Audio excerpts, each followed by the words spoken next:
you got a YouTube channel you're trying to get growing, you might want to pay attention to the gems that Angel is about to drop. All right, let's go ahead and bring our guest on here. Everybody give a warm welcome to Angel.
Alright guys, welcome back to the channel. So this is going to be a behind the scenes look at okay, so a lot of people do a day in the life of this, blah blah. Then they'll show clips of them waking up in the morning, and obviously it's been staged. It's gonna be kind of that without the staging. This is more real. So we're doing a behind the scenes, and what that means, or what my intentions are, is basically me gearing up ready for the podcast. I have to go to work literally in an hour and a half, so I need to get this all done in an hour and a half. So yeah, basically the office is a mess, and to do the podcast I need to be in the office with my computer because I can't take the computer into the gym. The gym is over here. This is the laundry room, gym. This is my office right here. So I'm in the hallway. We're downstairs right now. The loft gym is up there. If you guys haven't checked out that video, go and check it out. But yeah, so what the hell? Did I lose tracking? All right. I'm having such a hard time with the tracker, I swear to God. Anyways, so we're gonna try to clean the office. Here's the office here. So originally, when we bought the house did not come with these glass doors. Here, I'll show you. There we go. So originally it did not come with these glass doors here. And then Sandra ended up fabricating them herself. She went and I think she got them. Babe, where did you get the glass doors? Did you go to office, Home Depot, or did you go to Facebook? Wait, what? Marketplace. Oh, okay. So she went to Facebook Marketplace, and here she is with the kids. The kids are playing. Kata, say hi. All right. She doesn't care. Anyways, when we bought the house, these doors weren't here, and I don't know what it was. Christmas, my birthday, Father's Day, anniversary. Pick a holiday. That's when she got me the doors, and yeah, it's awesome because they're glass, they're see-through, so she could see when I'm working, and she could just come up right up to the door, and literally just like flag me down, like, "Hey, dinner's ready," or "Hey, we gotta go," or whatever. She'll come up and just, it's time. So it's pretty cool. Love the glass doors. But so the podcast, we need to get ready for the podcast and take a look at the current state of the office. So as you can see, the office is a complete mess. Yeah, dude. Here, let me take off the tripod. Throw on that selfie stick there. There you go. All right. So I'm a huge gamer. I got my gaming collection. The problem is I got my camera gear everywhere. I got my sodas. I got my bills, my past due notice bills. Yes, I'm a real person. We're behind in our bills just like everyone else. We live paycheck to paycheck. My NAS storage for all the everything on the cloud for all the videos in case we lose anything. Here is the desktop, my speakers, and just my turntable. I'm a huge record collector, And my turntable is right there. As you can see, I'm currently not using my turntable because of all this shit. But I have my DAC, my amplifiers, everything there. I have some records in there. Most of my records, unfortunately, aren't in storage. Yeah, dude, it sucks having my stuff in storage. But anyways, so Sandra's laptop goes here. This is where she works at. This is her side of the office. I mean, it's mainly my office. As you can see, I have all my video games. I'm a huge gamer. I collect everything pretty much. I have retro, I have modern, and then my posters. There were more up here, but we started painting. As you can see, we kind of stopped painting. I still need to paint. This was all supposed to be white, and then this wall right here, it's brown. It's supposed to be black. Haven't got around to doing it. Maybe I'll get around to doing it someday. But I got miscellaneous shit up top, and then some frames I need to hang up there. And yeah, basically, we're gonna be sitting here for the podcast with the webcam pointing, I guess, this direction somewhat. So we need to clean up. I mean, we need to clean up the entire office in all reality. With all of this, so I could access my turntable, clean up all of this so it doesn't look that bad. Sandra actually got this on Facebook Marketplace. It's a massage chair. I got to fold it up, put it away, because right now it's basically a clothing rack. So yeah, and there's my tripod. There I am. And yeah, this is my office. This is where I get work done. When Tom and Matt from RitFit came over, oh my God, you guys should have seen. If I have a picture, I'll post a picture, but right here, I'll insert it. But there was boxes everywhere from the storage unit. And this was completely inaccessible. And you had to inch your way, squeeze your way into the seat and to get into the computer. And it was just a wreck. And basically, I guess the easiest way to start is with the laundry, right? But so first things first, yeah, dude, we got to clear up the stuff.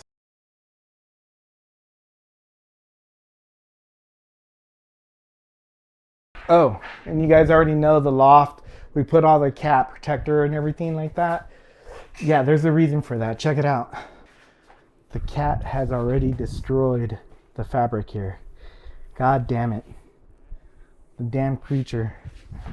We just got this in not too long ago, and the cat's already destroying it.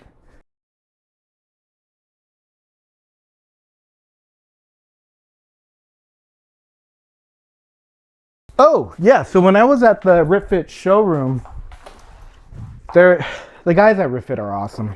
If you guys haven't been, you guys got to go. They gave me this gym bag with the RitFit logo on it. I don't know if you guys could see that there. It's pretty awesome. We still have commercial gym memberships. So we're fortunate enough that our commercial gym gets all the latest equipment. They don't have any Prime, but they have Atlantis, they have Max Pump, they have Mega Mass, they have all those crazy brands you see online on Instagram and everything. Yeah, those are there. So I get to try them all. So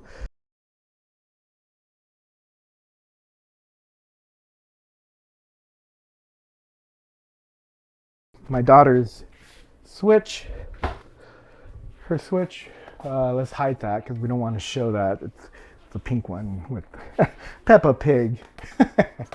Don't really want to show that off.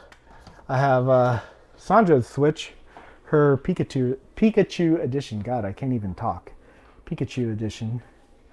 So in case you guys can't see, it's our 3DS, PSP, and Switch collection. No, wait. 3DS, PSP, and Vita collection. Sorry. The Switch collection is right here. I don't know why I was saying that was the Switch collection when it's back there.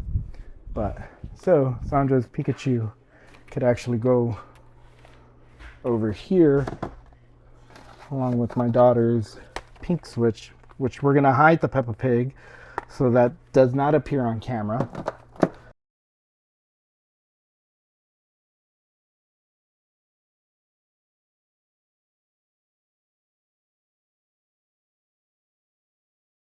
This is, oh guys, check this out. So when we got our Tesla, So for those of you who don't know, I purchased a Tesla for Sandra back in 2021. Was it before COVID or after COVID? I think it was right after COVID. I don't remember. But somewhere along that, before COVID or after COVID, Tesla released Tesla Tequila. And they sold out almost instantly. But I was lucky enough to get my hands on it. They're limited edition. I actually don't know how limited they are now.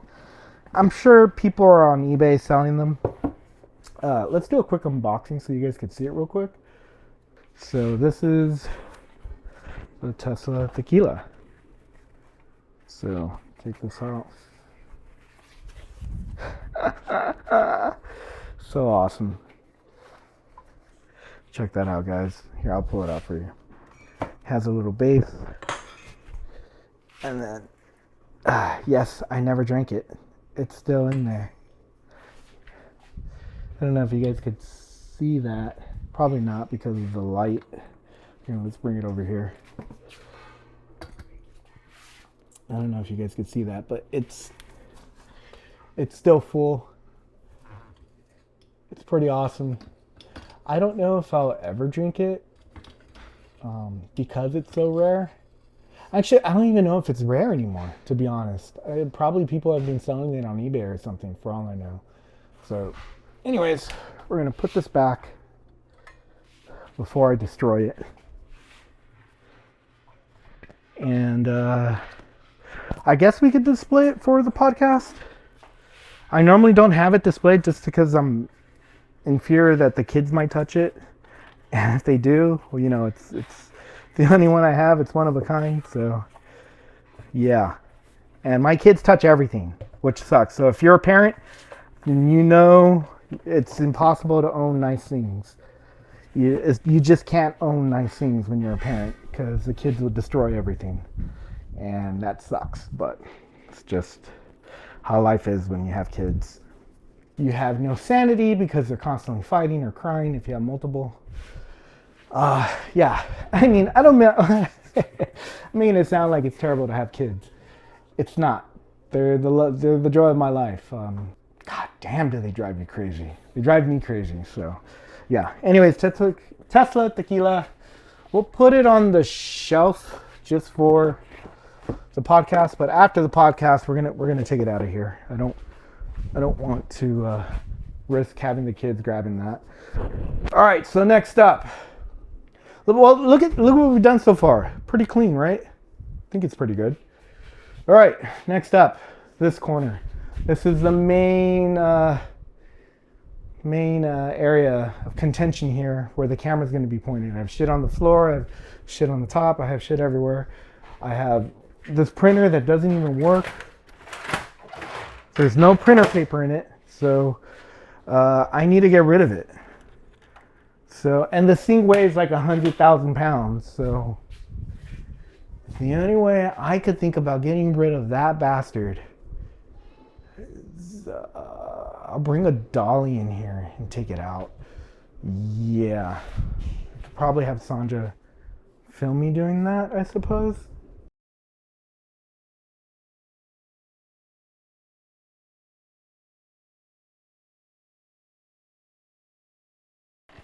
All right, now we don't have to lift this shit anymore. Great. So here we go. Let's take this off. Okay. Probably remove that so it's lighter. And you know what? No, let's just. All right. Yeah, we're just gonna. Oh God. 1, 2. Oh shit! Oh. Okay. Whew. That's heavy. Okay, so that's going to the trash. That's going to the trash.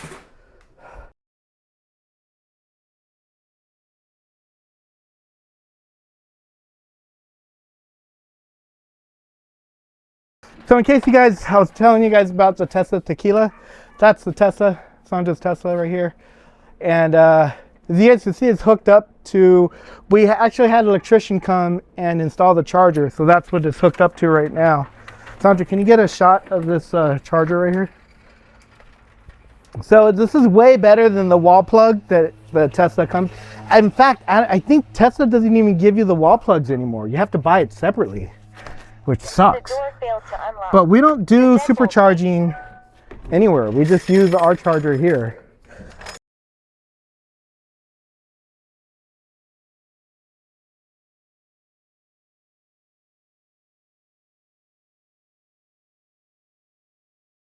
This is our trailer, guys. We've traveled across the entire United... Babe, come over here. Traveled everywhere with this trailer. Come get a shot of the trailer up front.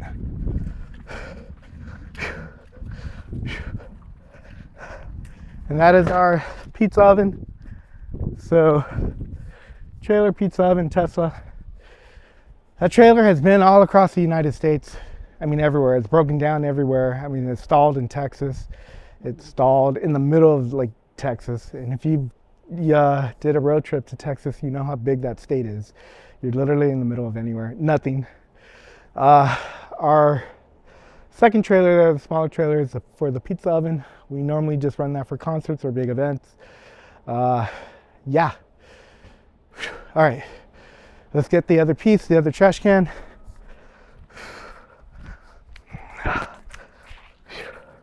It's hot today, guys. It's summer. Those are our dogs, Aya and Mina. I could never tell which one's which. Sandra and the kids know the difference.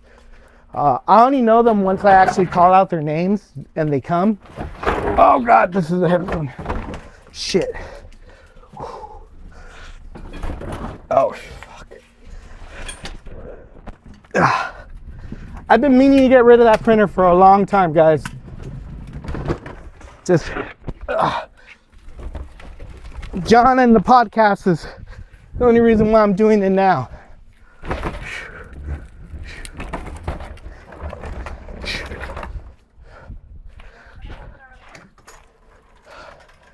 You don't want me to take out the blue trash can? Yeah, but Mia wants to run it.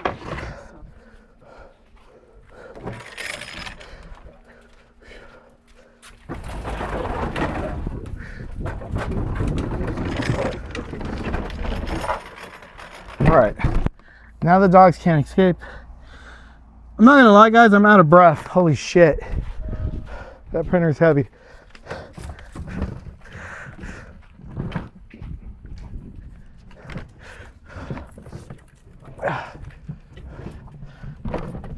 So that's Sandra's putt-putt over there. We call it a putt-putt because that's her very first vehicle she's ever owned. Ever. She still hasn't. She got it when, how old were you when you got it? 18, 19? She was 18 years old. Here, stand in front of it. I'll take a picture. There you go, guys. 18 years old when she has it. When she first got it, and she still has this to this day. It needs a car wash, obviously, but She's got a lot wrong with her. yeah, it's her baby though. So, anyways, all right. Thank you.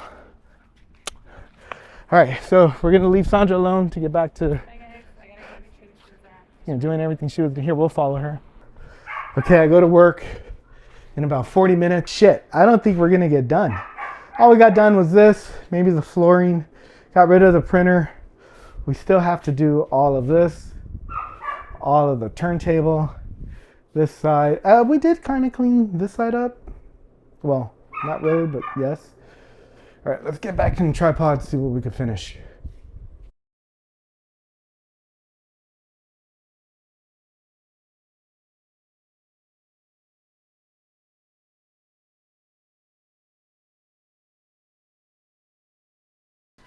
Ah, damn. Guys, I ran out of time. I have to start getting ready for work. But we filmed a good bit of this behind the scenes. And this is really long. I'm probably going to end up chopping it up. But so far, I should have took a picture. Oh, I could take a snapshot, actually, of the before and after. But this is what we achieved so far. This side has seen the bulk of the progress.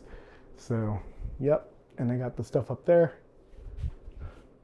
Office is coming together. I think we'll be ready for this podcast. So, at least it'll be presentable in anyways.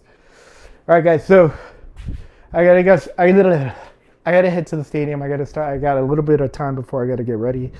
Well, no, I gotta get ready now before I start. So, I will reach out to you guys and record again tomorrow, and we'll pick this up tomorrow. Or no, you know what?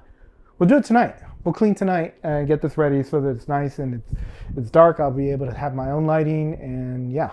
All right, guys, keep brutal. And I just realized I'm recording this vertically. God damn it. All right, time out. Gotta cut it. All right, all right, so what are we doing? We're gonna knock out this section right here. I have a phone mount. This actually goes in the gym. Did I just say again? We use this phone mount to take workout photos, record ourselves doing our forms. All right, the ums are just gonna be a thing, guys. There's nothing I can do about it. But let's take you guys into the garage so you can see where I mount it. All right, so this is our laundry room. And cats are, I don't know what the hell the cats are doing. You guys can't see it because it's dark, but cats are doing something. God damn, the whole garage is blocked. Ugh, it's dark. Echo, turn on the gym. Jim isn't responding. For real. Echo, turn on the gym. I don't know why it said it wasn't responding. It should respond. You guys are getting a sneak peek at the gym when it's at its dirtiest. But this actually mounts right behind the abductor. And that's where we're going to put it again, because that's where it belongs. So this is Sandra's side of the gym. We have a his and hers gym down here. This is clearly all her. There we go. Phone mounts there, right into the mirror. You get that awesome pump. You start flexing. You guys even looking at the mirror? Hold on. Let me show you guys. There you go. There I am. So basically, after a pretty good workout, do we got it? Yeah, there we go. You start flex. So this is our phone mount right here. So the phone would go right there, and then we would just mount it and start showing off our pumps, our forms, pretty much everything. I know this isn't part of the behind the scenes, but yeah. I got my Rogue dumbbell set here that replaced, I don't know if you guys could see down there, my Hex dumbbell set. I think it's tracking me in the mirror. It doesn't want to go, it is tracking me in the mirror. God damn these AIs, they're getting too smart for their own good. Get away from the mirror. There we go. Oh my God, it's going crazy. It's looking for me. Wow. The whole camera is looking for me. And it's not going to stop until it finds me. Look at that. It's Terminator. So that's what I want to show you guys. The Hex dumbbells. And I got my sandals right there, of course. And Rogue dumbbells. And the heavier dumbbells up to 100. There's my Rogue 100. I don't know if you guys could see that there. Everything's sporadic everywhere, so just, bear with me. Is it tracking me on the camera, on the mirror again?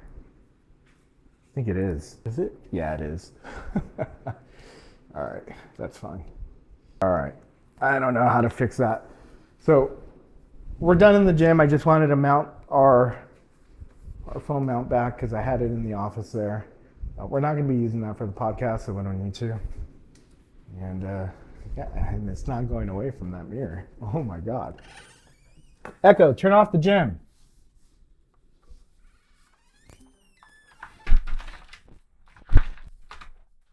All right. So there are my dogs, my cats. I could feel the track. I know you guys don't know this, but the tracker's looking for me. I feel like I got in trouble. So, and it found me. Okay, so we got to finish up here.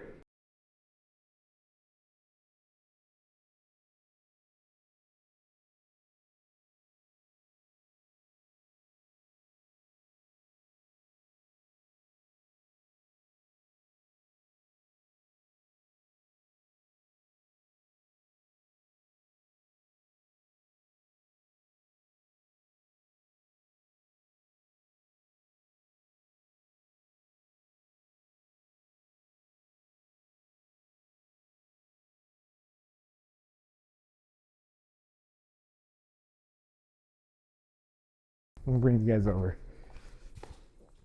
All right, show you guys our coffee machine. Let's switch over. You guys are literally getting the house tour. This is our La Marzocco espresso machine. This retails, well, at the time it was for $8,000. I think right now it goes for $10,000. Prices has raised. We got this before COVID, after COVID, right at COVID. I don't remember. It's been years, more than 4 years, that's for sure. The coffee grinder for the espresso, those are espresso beans. And then your typical Keurig K-cup and pot carafe. And then we have another espresso machine. That is the baby's hot bottle warmer.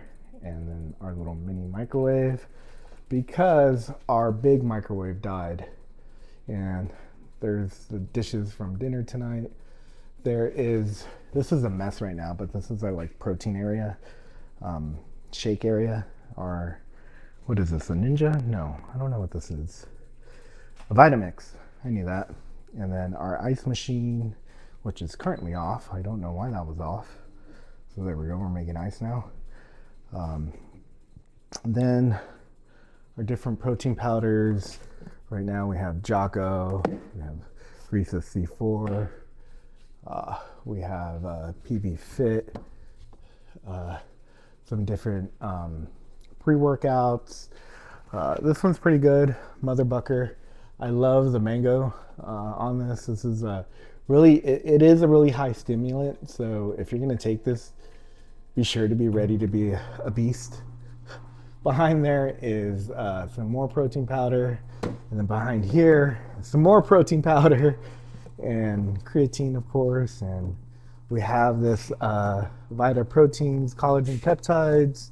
We have these other peptides, these lean, make wellness peptides. And then, oh, Sandra came down. Are the kids in bed? No, so she's cleaning the bottle, but she's gonna be using that right there to warm up the bottle. Babe, can I get a cup of coffee? Yeah. This used to be Raphael until his face came off.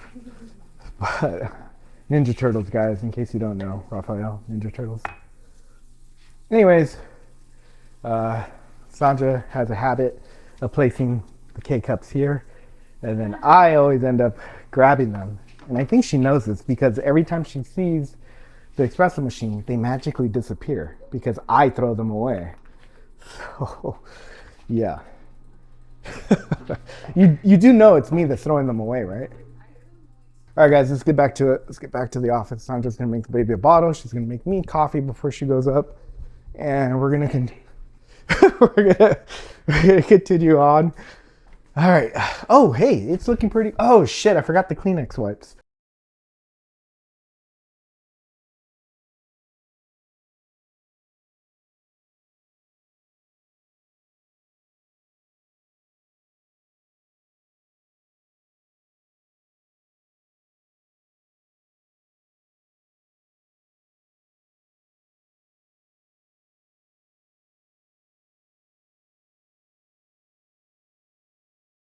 So, oh yeah, So here you guys go, some more retro collection.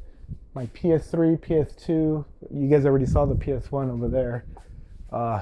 Original Xbox, Xbox 360, PS3, and more Xbox 360. I still remember playing Skyrim and Mass Effect on 360 when it first came out. Yeah, a lot of fun memories playing this.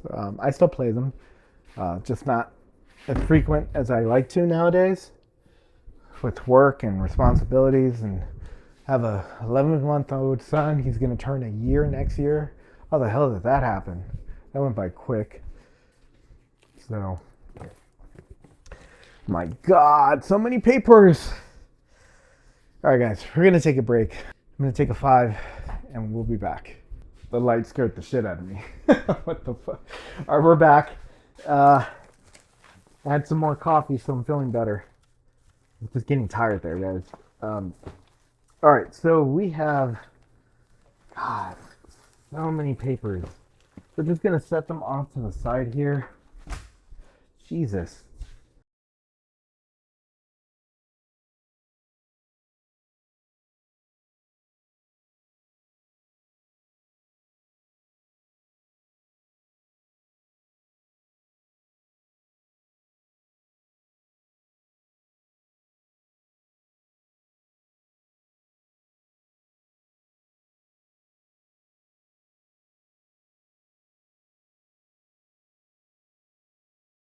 Oh yeah, Poet in Exile. I actually got this before Ray Manzarek died, a couple years before he died. Ray Manzarek is the keyboardist for The Doors, and I went to go meet him.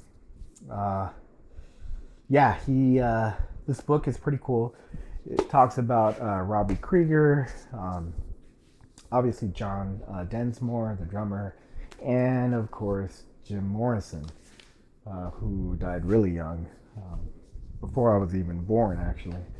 But I got this signed to Angel, Jenny, and Alyssa from Ray Manzarek.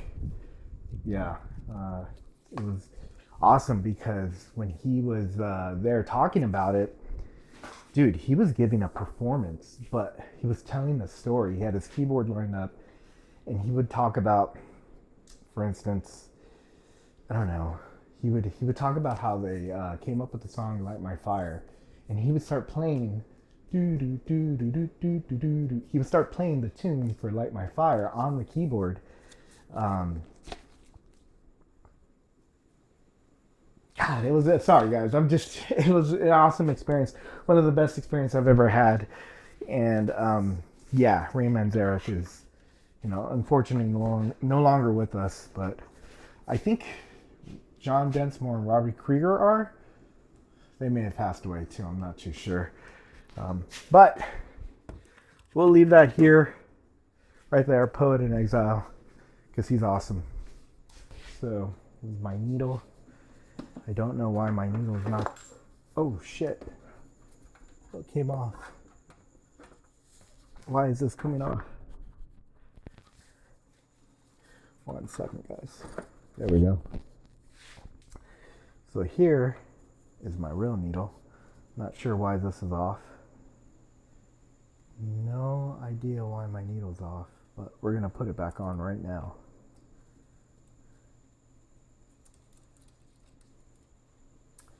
There we go.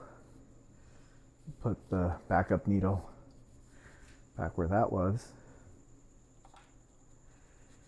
And for those of you who aren't familiar with turntables, you would get your vinyl record, place it down right here.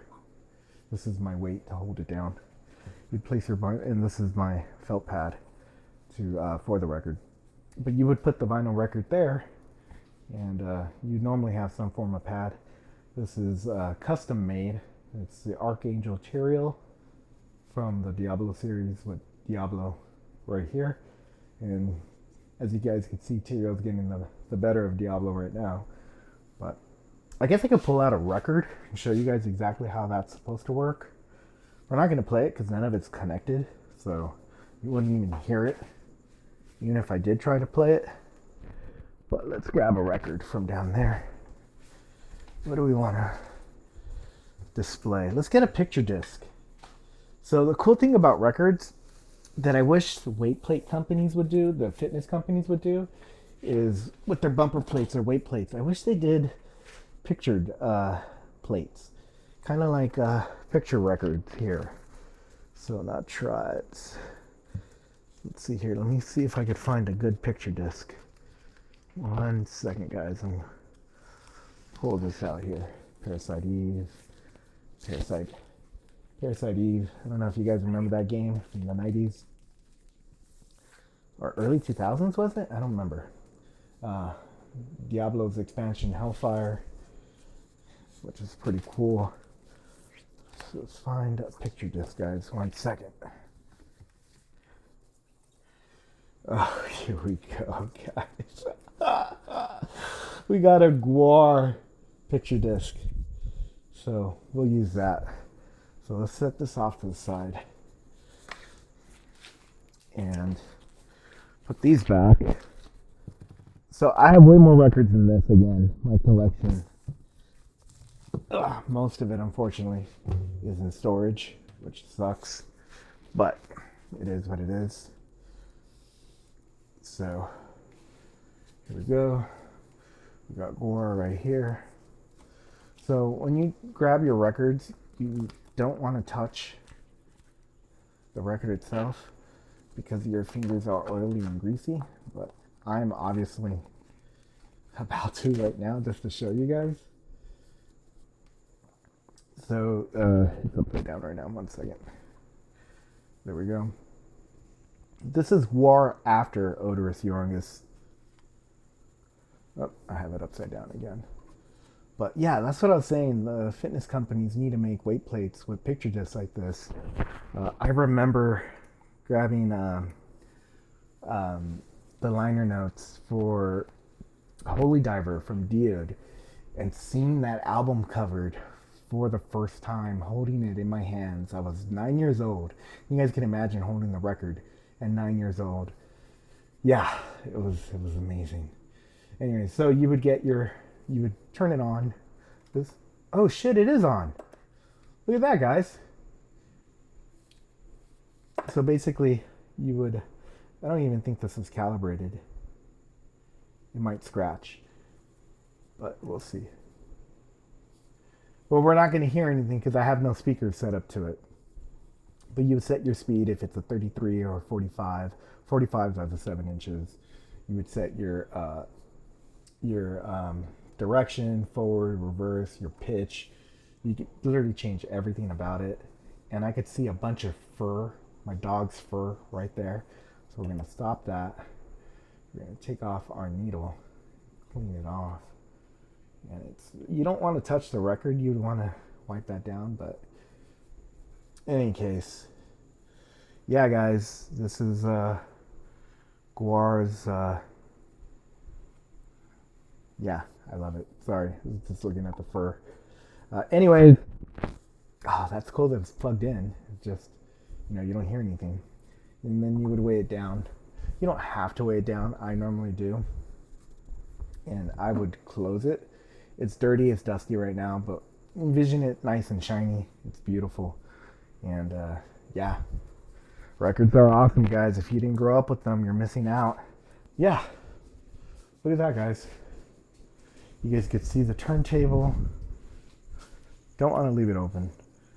And I will close that because I hear crickets. And all the trash is all in there. Not trash, but you know what I mean. Clean countertop, my games, my massage table, everything. This tripod needs to come down. Put this tripod back here. Oh yeah, my lifting straps. We're just gonna put them in here, I guess. Yeah. Oh no, doesn't close. We'll put them in here. Yeah. Perfect. Charging cables here. I think we're good for right now, guys. We might be ready for the podcast. We're gonna set up the cameras on the next video. Set it all up here so we get the background. And yeah, I'm gonna take a break and then we'll get back and we'll probably knock that out. It's not going to take long, maybe another 15, 20 minutes. So I'm excited, guys. The office is reclaimed. I have my office back, which is pretty neat. I haven't had it for years like this. Years. Long story behind that, but anyways. All right, we're good for now. Done a lot. I'm going to call it right here.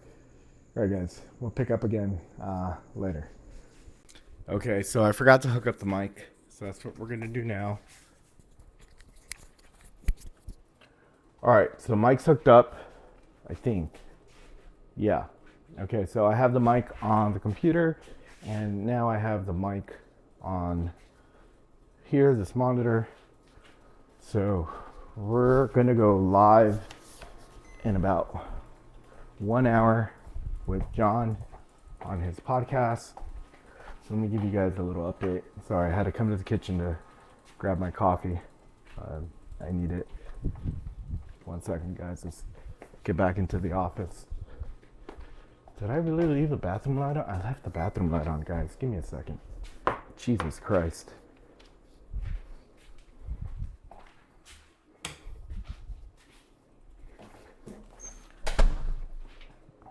All right, I'm back. There we go. Is it tracking? Yeah. All right. So what I was going to say is today's a big day. We have the podcast. John just went live on his podcast. I'm supposed to show up in an hour from now. I've had very little sleep. Not because I'm nervous I'm being the podcast, but I mean, he does have 200,000 subscribers and will probably have anywhere around 2,000 viewers at any single point in time live, which is pretty intimidating, but it's not. So anyways, what I was going to say is today's going to be a busy day. We have the podcast early in the morning. It's 4 a.m. And then my daughter's last day of kindergarten. She's graduating kindergarten, so they have a whole performance they're going to sing, which should be fun. But knowing me, I'm not going to sleep after the podcast. I already know I'm going to upload videos and re-upload the podcast on my channel and figure out how to edit all of that in a timely manner before my daughter's graduation ceremony. And then, so yesterday we had 1,000 tickets sold at the stadium, which is a busy day for me alone. And my camera just went off. Tremendous. I have no idea why it does that. And it does that constantly. It's so annoying. I got to figure that out. I got to figure out how to use that gimbal. Anyways, what was I going to tell you? Yeah, so 1,000 tickets sold yesterday. Today we have 12,000 tickets sold. So I got to figure out, yeah, we don't have a babysitter, so I'm going to be working that alone. So that's going to be fun. John is currently live. I'm watching him right now, but we got to set up StreamYard.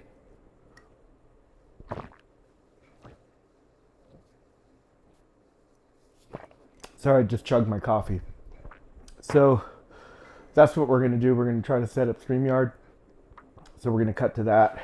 And let's head over there. All right, so I got camera set up pointed at the TV. So we're going to try to figure out the StreamYard thing. I have this going crazy on me. I don't think it likes the weight of this cable. So we'll figure that out. That doesn't need to be there. Unplug that. And we need to turn this around and go on to StreamYard's.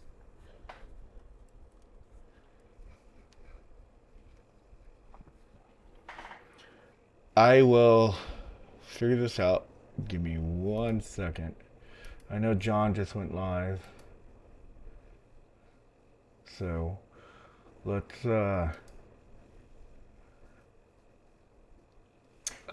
see if we could do this, figure this out. Let's full screen that. All right, so, and the weight of this is probably too much. What is going on here?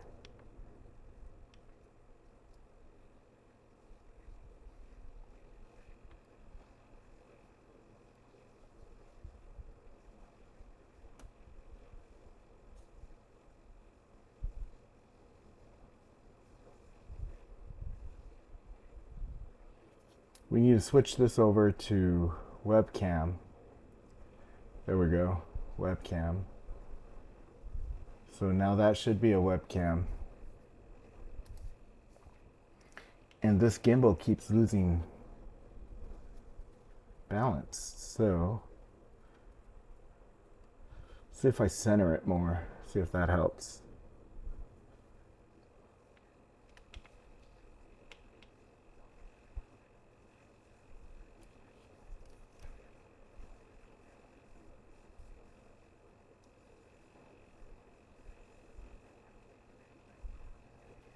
Well, actually, let's see here. Testing, testing, and there's no video. So the camera,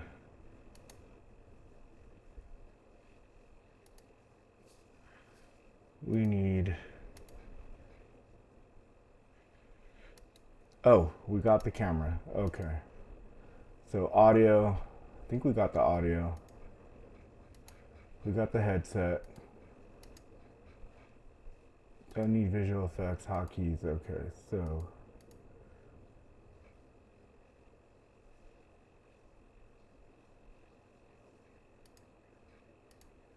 What does it mean by mirror my camera? Do you guys know what that means, mirror my camera?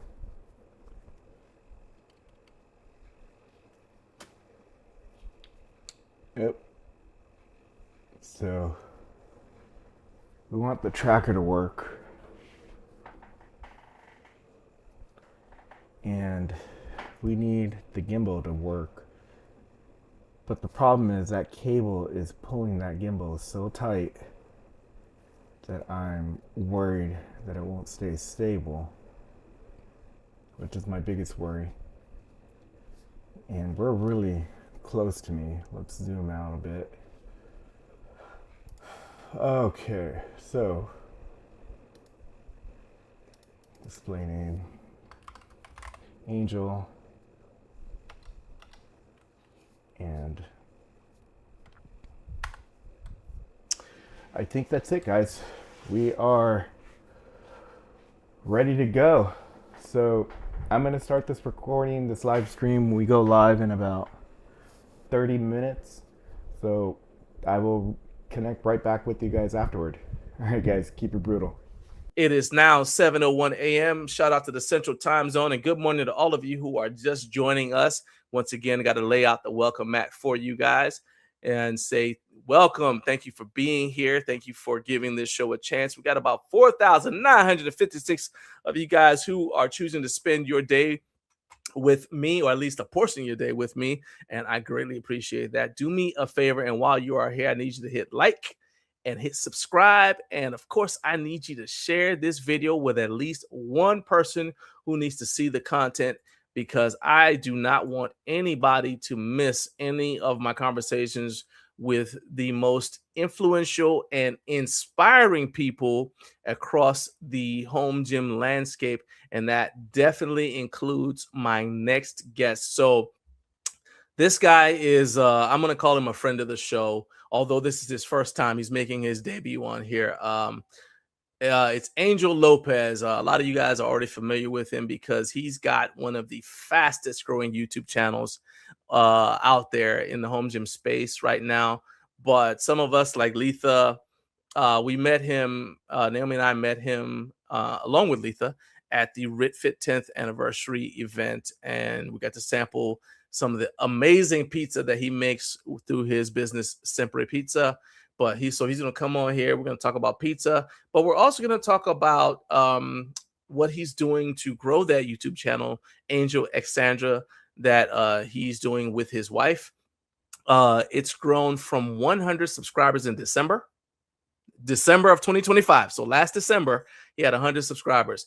And when I checked last night, he had 21.1 thousand subscribers. All right. So if you got a YouTube channel you're trying to get growing, you might want to pay attention to the gems that Angel is about to drop. All right. Let's go ahead and bring our guest on here. Everybody give a warm welcome to Angel. What's up, Angel Lopez?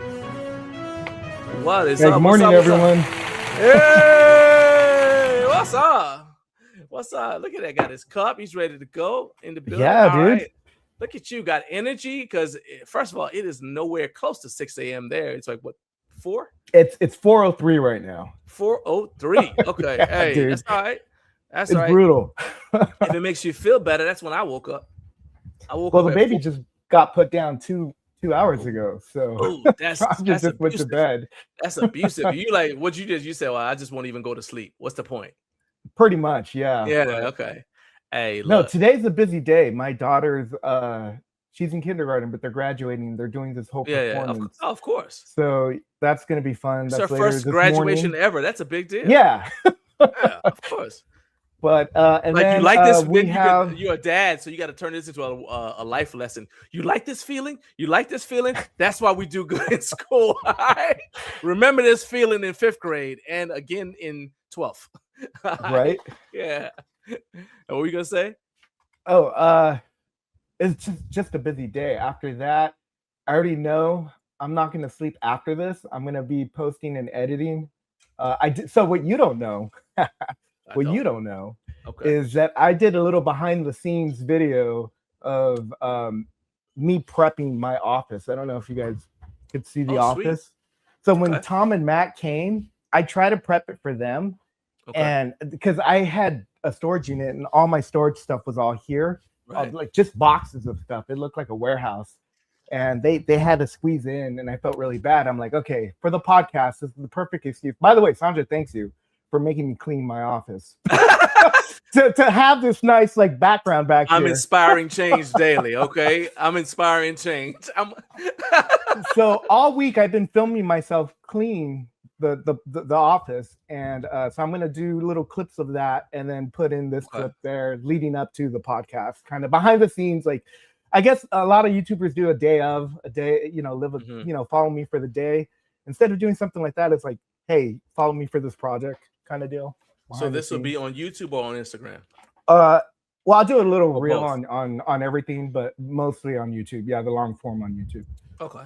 So see how I segued there right there? So I'm leveraging this podcast any way possible. Subscribe to your YouTube. See that? So see how I got the thing going? I asked you that see, I'm doing like that as a lead in. So I'm leading. I said, boom, now everybody see that banner going across.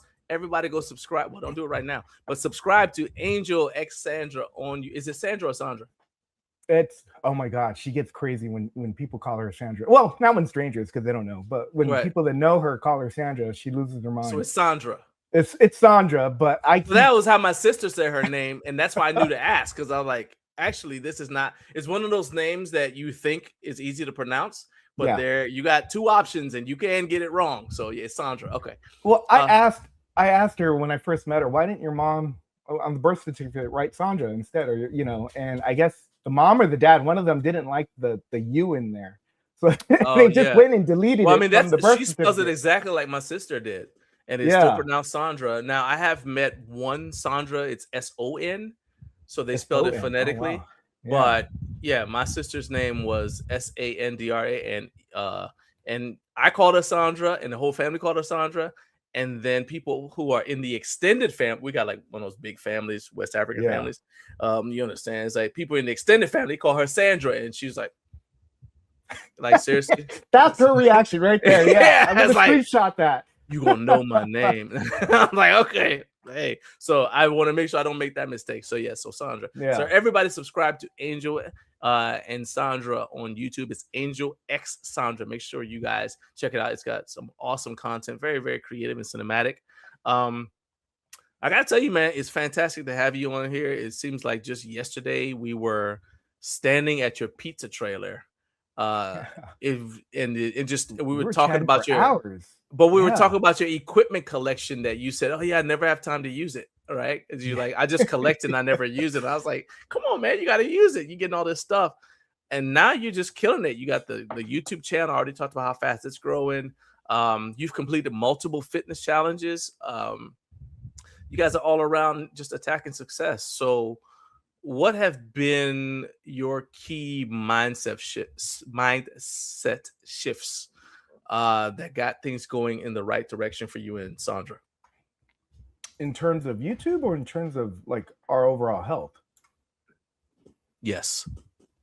Well, for YouTube, it was so originally I started this as Angel Seth Lopez. It was supposed to be a gaming channel. So my gamer tag is Ethereal, and all my friends would call me Seth. So that's how I started the channel. And then I didn't want to do gaming because I was too busy, and gaming is just too involved. You're there for 8 hours and it feels like 4 minutes. So it was brutal. And I know Carlos is a gamer, so shout out to him. I don't know how you do it, dude. I can't dedicate the time to play like that. I wish I could. So I'm gonna just come right out here, and I'm gonna out Carlos briefly because he calls himself the world's worst gamer. And it's because he doesn't actually have time. He literally, for the most part, sometimes he does a little bit of preliminary, but a lot of times he plays games. He likes to play games he's never played before. Yeah. So once he's beat the game, he doesn't play it again, with rare exceptions. He plays it on at least hard enough difficulty so that if you like on the easy difficulty, a lot of times you don't unlock different things. So he plays it on at least the minimum difficulty to unlock anything special. And it's games that he hasn't played before. Now, people in the chat might have played it. So sometimes we're like, nah, you need to do this to beat. So we help him beat the game. So his thing is he's the world's worst gamer, but it's because he's playing games on the first run through. And it's only he plays certain game. He'll have a game he plays on Friday, another game he plays on Saturday. So it's it's a lot of fun because it's more about the interaction. But I completely understand because I rarely play games and I love gaming. But you just don't have time because your entire day could just vanish just like that. So that's how the channel had started like that. And then we got what was it? I think it was a challenge. We got a message from was it Makolo? It was Makolo, I think. They were doing a challenge, and I had already been posting some videos here and there about some of the gym equipment that I had, and they asked if I wanted to be a part of it, and I was like, "Yeah, dude, let's do this." 1 day challenge. This was last year. No, was it Rip It? It was Rip It. Sorry, it wasn't Makolo. God, I'm getting my companies confused. Hey, that's a good teaser for one of the questions we got towards the end. Yeah. But yeah. Sorry, so guys. Rip It at the 21 day it was challenge. Rip It. Yeah. So I had posted. We had purchased the M1. That's what it was. We purchased the leg press, the BLP1, originally in 2024, and we did a video on that. And then after that, we purchased the M1. In December of 2024, and then on 2025 is when they started doing the challenges, and we did that, and that's where I met Matt. Matt was he wasn't part of Rip It back then. Matt was just some dude that lived, just some dude that lived down the street. Yeah. He's a fan of the brand. And we grew up in around the same area. Go figure. So, oh wow, okay. Yeah. Okay. But so I did the challenge, and we got like maybe 3 subscribers. I don't know. We didn't get much, but we had fun. You know, Sandra and I had fun. And although she wasn't in those challenges, she was helping me film. She was telling me, hey, you know, stop being fake. Actually, just do the workout. Just work out and film yourself. I'm like, yeah, but I don't want to do my face. I don't want people seeing my face. And I got over that quick. So that's one of the things. You get that camera shy at the beginning, but that's what changed it is basically Sandra telling me, you know, just be yourself. There you go. Yeah. And you could see the weight that I had back then too. Well, this isn't even like your heaviest either. No, dude. So most people don't I'll show this. So most people don't realize how much weight, like I said it, but this is like where you were. No, I was even bigger than that. You're even bigger because you were like 300 and something pounds. When we got our trailer. Actually, that's 2023. Okay, yeah, so you were heavier than this. Heavier than that, yeah. So, man, dude. Sandra has been great. I mean, I would have left me a long time ago. Hey, I understand.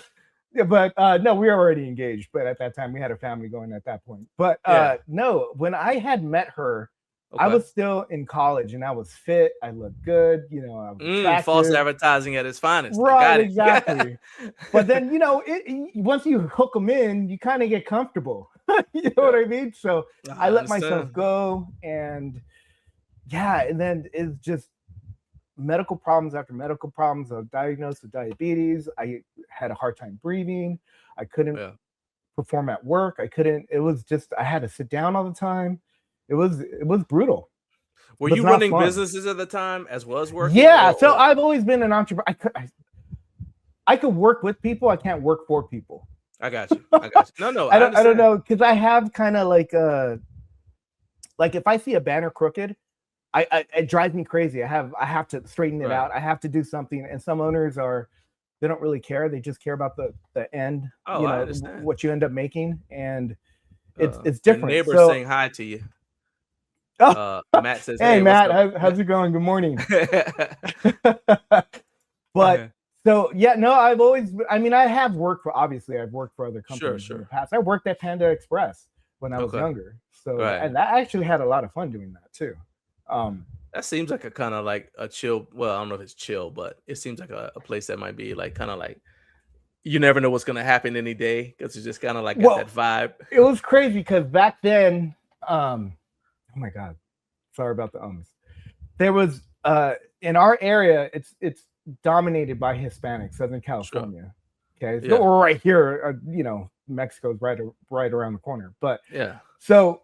Everyone's talking Spanish. I didn't know a lick of Spanish. This was when I was way younger. This was before I met Sandra. And it was fun. Panda was fun, but it was hard because no one knew English.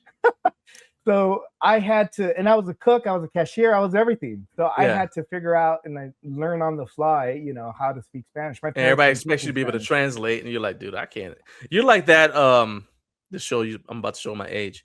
There's a Cheech Marin movie called Born in East LA, and he ends up you know what I'm talking about? Oh, of course I do. Yeah, Cheech Marin, dude, that so that specific, that's the only movie I've seen of his. But it's funny because he ended up there was like he was somewhere visiting somebody and there's a raid and he ends up getting deported to Mexico, and he's like, dude, I'm from here. And so it's funny because they're like, well, where's your green card, where are your papers? And I'm a naturalized citizen, right? So for years I had a green card, and then when I became an American citizen after I deployed to Iraq, you get your citizenship and they give you this big thing like this. Well, you can't carry that around, so you just have it like in the house. And I'm like, well, what do I carry with me? And they're like, your driver's license, and like you don't carry anything. And I'm like, what? So I'm like, you know, if it's the same situation. So I understood when I was like, you know, I remember back the movie. He's like, dude, I don't carry anything. And even Naomi's Puerto Rican. So she's been pulled over back when she used to have the Puerto Rican flag on the front of her car and people didn't realize Puerto Rico is part of America. She would get pulled over and they would ask for her papers. She's like, what papers? What are you talking about? You want my driver's license? And so I completely understand that. It's because you're like, anyway. But in your situation, you're like, you don't speak Spanish. So then, but people assume you do just because you're Hispanic, right? So yeah.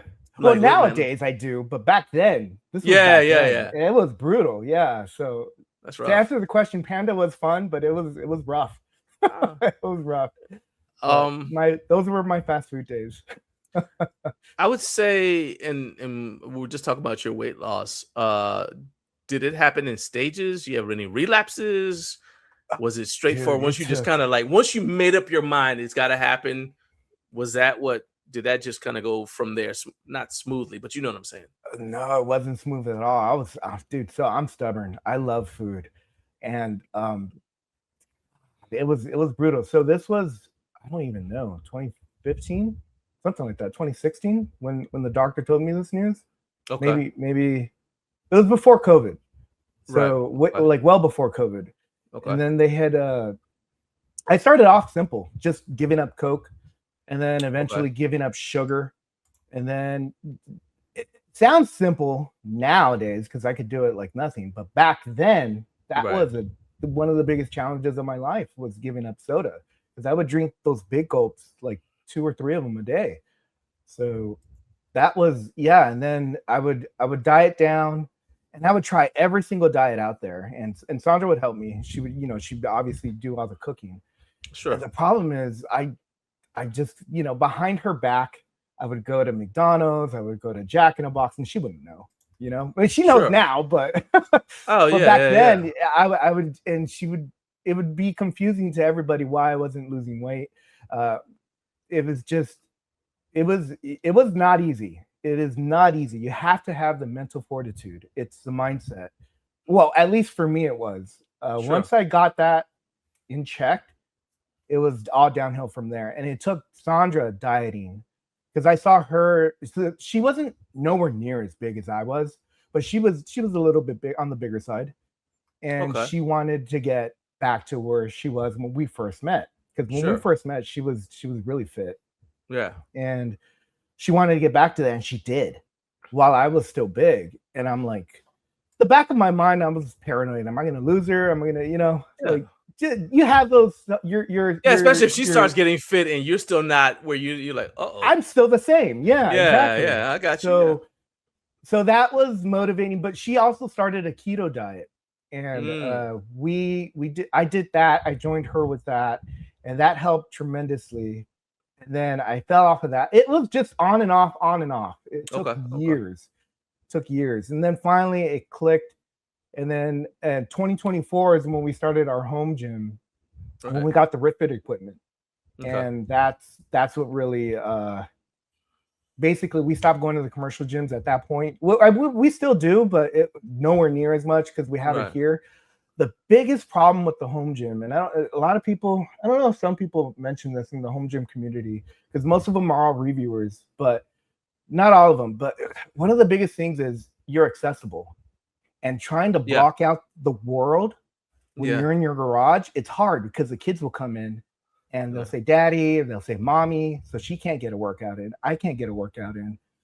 Something will happen with one of the employees. And you feel like you have your workout's cut off. So it's when you go to the commercial gym, you leave your phone in the car, you turn your phone off, you just leave the music on. No one could bother you, no one could do anything, and you actually get your workout in. So that was one of the challenges that we had having a home gym, is being accessible. That mindset. Yeah, being that mindset of, hey, you're here, you got to do the work, to where when you're at the commercial gym, you drove to that commercial gym. So now you feel kind of obligated to get the workout in, because you spent all that time driving there.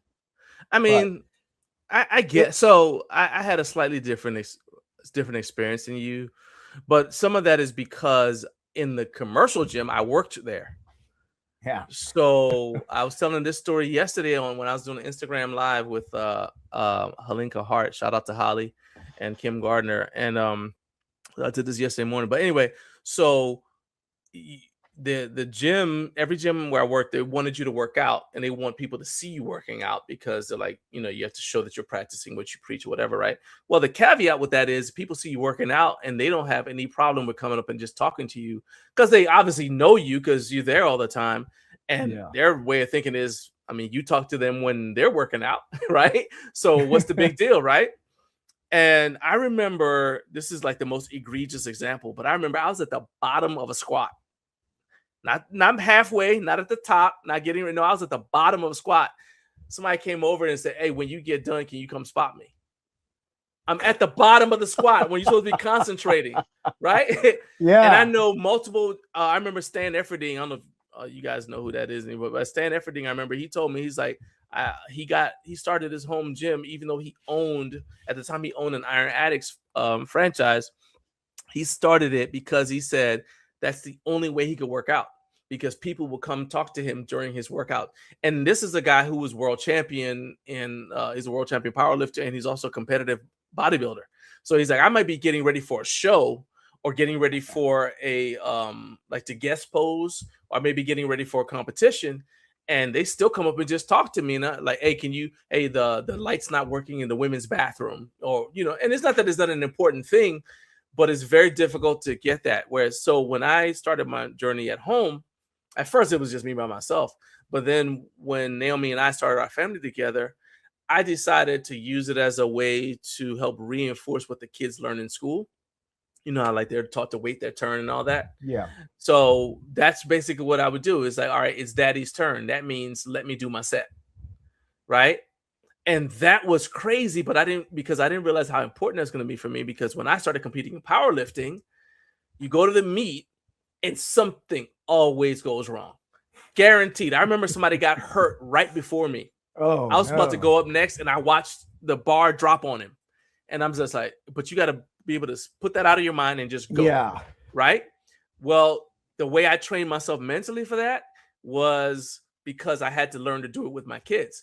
So they come in, or my mom or whoever just comes in to ask you a question. My mom doesn't do it now, especially because she never knows if I'm filming something or whatever. But we have 4 boys and they'd want something or whatever. And I had to teach them, all right, look, you come tell me whatever you want to tell me whenever. I'm accessible. But if you see I'm about to start, I'm just going to say, hold on, it's my turn, right? And then they'll do whatever they're doing. They'll just wait. Because in school, they're taught to wait their turn. And they just left me alone. Now, one thing that also was important, and I thought that this was like one of the things you're going to bring up, is you're terrified when it's young kids, if they come in the gym, that they're going to get hurt. Because you're like, man, they're going to trip over something. They're going to die. Everything, everything that's multicolored looks like candy. So they're going to put it in their mouth. It's like, dude, no, that's toxic. Especially that driveway chalk. That's the worst. Yeah. Yeah. So that is an issue. But that is one of our issues that we're having with our 6-year-old right now. Yeah, so she wants to grab the barbell. She wants to grab the weights and mommy's weights, daddy's kettlebells, and they're heavy. They can. She gotta buy her own stuff. You gotta buy her own stuff. There's no room. Well, okay. So look, like you. I mean, I can make room, but yeah. Like those. No, I'm saying I'm talking about like that little. So like we got like a bar that my granddaughter uses now that my daughter originally used. Yeah, it's whatever, but they enjoy playing with it, and I will say that it is also teaching them good habits, because they get used to, like, my kids when their friends dads didn't work out, they're like, that's weird, because they're used to me always doing something or whatever, right? And granted, these are all adults we're talking about now, but they grew up like with that feeling. Letha said that your journey is a perfect example of how mental strength is almost always much more important than physical strength. Way to change your mindset and your life. And I completely echo that, because hearing like the challenges you had makes it even more impressive that you still overcame all of them. Because the elephant in the room is you have a food business. You kind of need to taste the product. You're like, okay, is this right? You know what I mean? Okay, hang on a second. I got to deal with I gotta ban this cat right here. All right. Adi, we're not interested in your spam messages, so you can go kick rocks barefoot somewhere else. Anyway, bye. All right. But yeah, man, it's rough because you're making pizza, and that's not a fat loss friendly food. Yeah, no, but it's not. Hey, you're still doing it. Still getting it done. So how that happened was, so I've owned several different companies well before Sempre Pizza, and Sandra, her family, they're all from Italy, so she's Italian, and they had a restaurant in a place called West Covina here, or no, Covina, was it West? I don't know, one of those two cities. And she grew up in the restaurant. She worked there when she was a kid and kept working there, even when we were dating. She was still working there. And they ended up, so the dad, it was a fine dining restaurant, so they wouldn't have pizza on the menu. But the dad would cook pizza at the back for all the staff and everybody there. And that's one of Sandra's, everything that happened at the back was the best eating. Not the menu up front, but the stuff at the back. Because there's memories too. Yeah, the memories, but it's just like more comfort foods, I guess, so to speak. Sure. So and so that went down, and then they ended up closing the restaurant, and her and her sister, I don't know if they thought they were going to inherit it or what, but they ended up selling the restaurant. Actually, they didn't close it, they sold it. And so the years went on, and Sandra just had that itch. She's like, I want to make pizza. I'm like, what? I'm like, I don't know the first thing about pizza, dude. Oh, And that's awesome. she's like, I do, and we could get my dad to help. I'm like, okay. So when we started everything, her parents actually worked labor free. They worked for like the first like 5 months. Like it was a long time they worked with us until we actually got a hold of. And y'all were doing the hang of how pop-ups to at do the everything. time? Pop-ups, concerts, events, everything, caterings, That's weddings. crazy. Oh, wow. And yeah, these are people's special moments. And then we're over here Yeah. doing this, learning under her parents' tutelage. Yeah. And we ended up nailing it. Obviously, we got it Yeah. down. Yes, you did. Yes, you But did. so it's Neapolitan style. Obviously, they're from Naples. I should have mentioned that they're from Yeah. Naples, Italy. Okay. So it had to be Neapolitan style. And I was telling her, hey, we got to put pineapple. I mean, we're not in Naples, Italy. People over here are constantly asking for pineapple. That's just people over there. Okay. They're constantly asking for pepperoni. Pineapple. Pepperoni is an American thing. They don't have that in Italy. Really? None of that. No. What do they put on the pizza in Italy? They put tomatoes and garlic, basil. Like no meat, basically. No, they do. They put chorizo. Okay. I don't. What is that? Sausage in English? Yeah, I don't know how to say it. Yeah, chorizo. Sausage. Yeah. So when I was over there, I was saying, I was telling them pepperoni. I showed them a picture of what I was trying to order, and they're like, "Oh, chorizo." We've been to Italy, so obviously she's has several different. Sure. But yeah, so they don't sell pepperoni over there. I'm like, babe, if we're gonna like make this into a business, we gotta like cater to American taste. It's kind of like how Chinese food in America isn't actually Chinese food. Like they don't eat that in China. Yeah, that makes sense. At all. They don't. We had to perform some blasphemous acts, but I mean it worked out in the end, and we still maintained the traditional Neapolitan style. We still have that menu. Sure. So yeah. So if that's always an option for people. All right, let's jump into the comment section here. So my brother's here. He said, "Morning." Everybody calls him Uncle Boo, so he says, "Morning, nieces and nephews, and little bro." Everybody except me calls him Uncle Boo. Good morning. Sean said, "You're rocking the OG Nintendo controller hoodie." Hey, that's right. I noticed that when he came in. That's it. All right, ain't nothing wrong with that. Let's see here. Carp is talking about some of your videos. He said, "You remember your videos on the channel when you had 150 subs?" And he said he specifically called out the Anubis 2.0 with the cable extender video. Said that was a cool hack. I remember when you started doing like your different hacks and stuff. And I hadn't talked to this brother in ages. Scott Michael. Hey, brothers, great video. Hope you have a blessed day. I love to hear how people work through stuff to reach their goals. Hey, man, it is great hearing from you, brother. Hope everything, your church is going well and growing. Let's see here. Okay, yeah, we're all caught up. Oh no, wait. No, my man Kevin. I think we got somebody from Japan. Yeah. So Kevin from Japan is watching. I forgot to shout him out earlier, my bad. But Kevin is watching. He said he was still at work. So so November 21st of last year, I want to say this.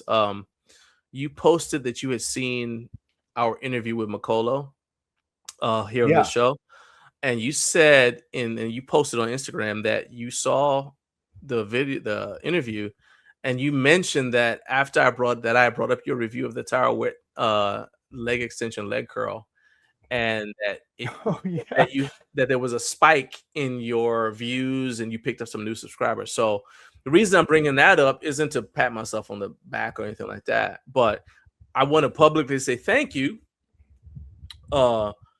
Number one, for letting us know that we made a difference in your channel. I mean, most of this is you guys, but just letting us know that we made even a small difference in helping your channel grow is huge. That you let us know, but then also that you let us know publicly, because you didn't have to make an Instagram post. We have people from time to time who say stuff like that, but they always do it privately, like, "Oh, hey, thanks for that," or whatever, right?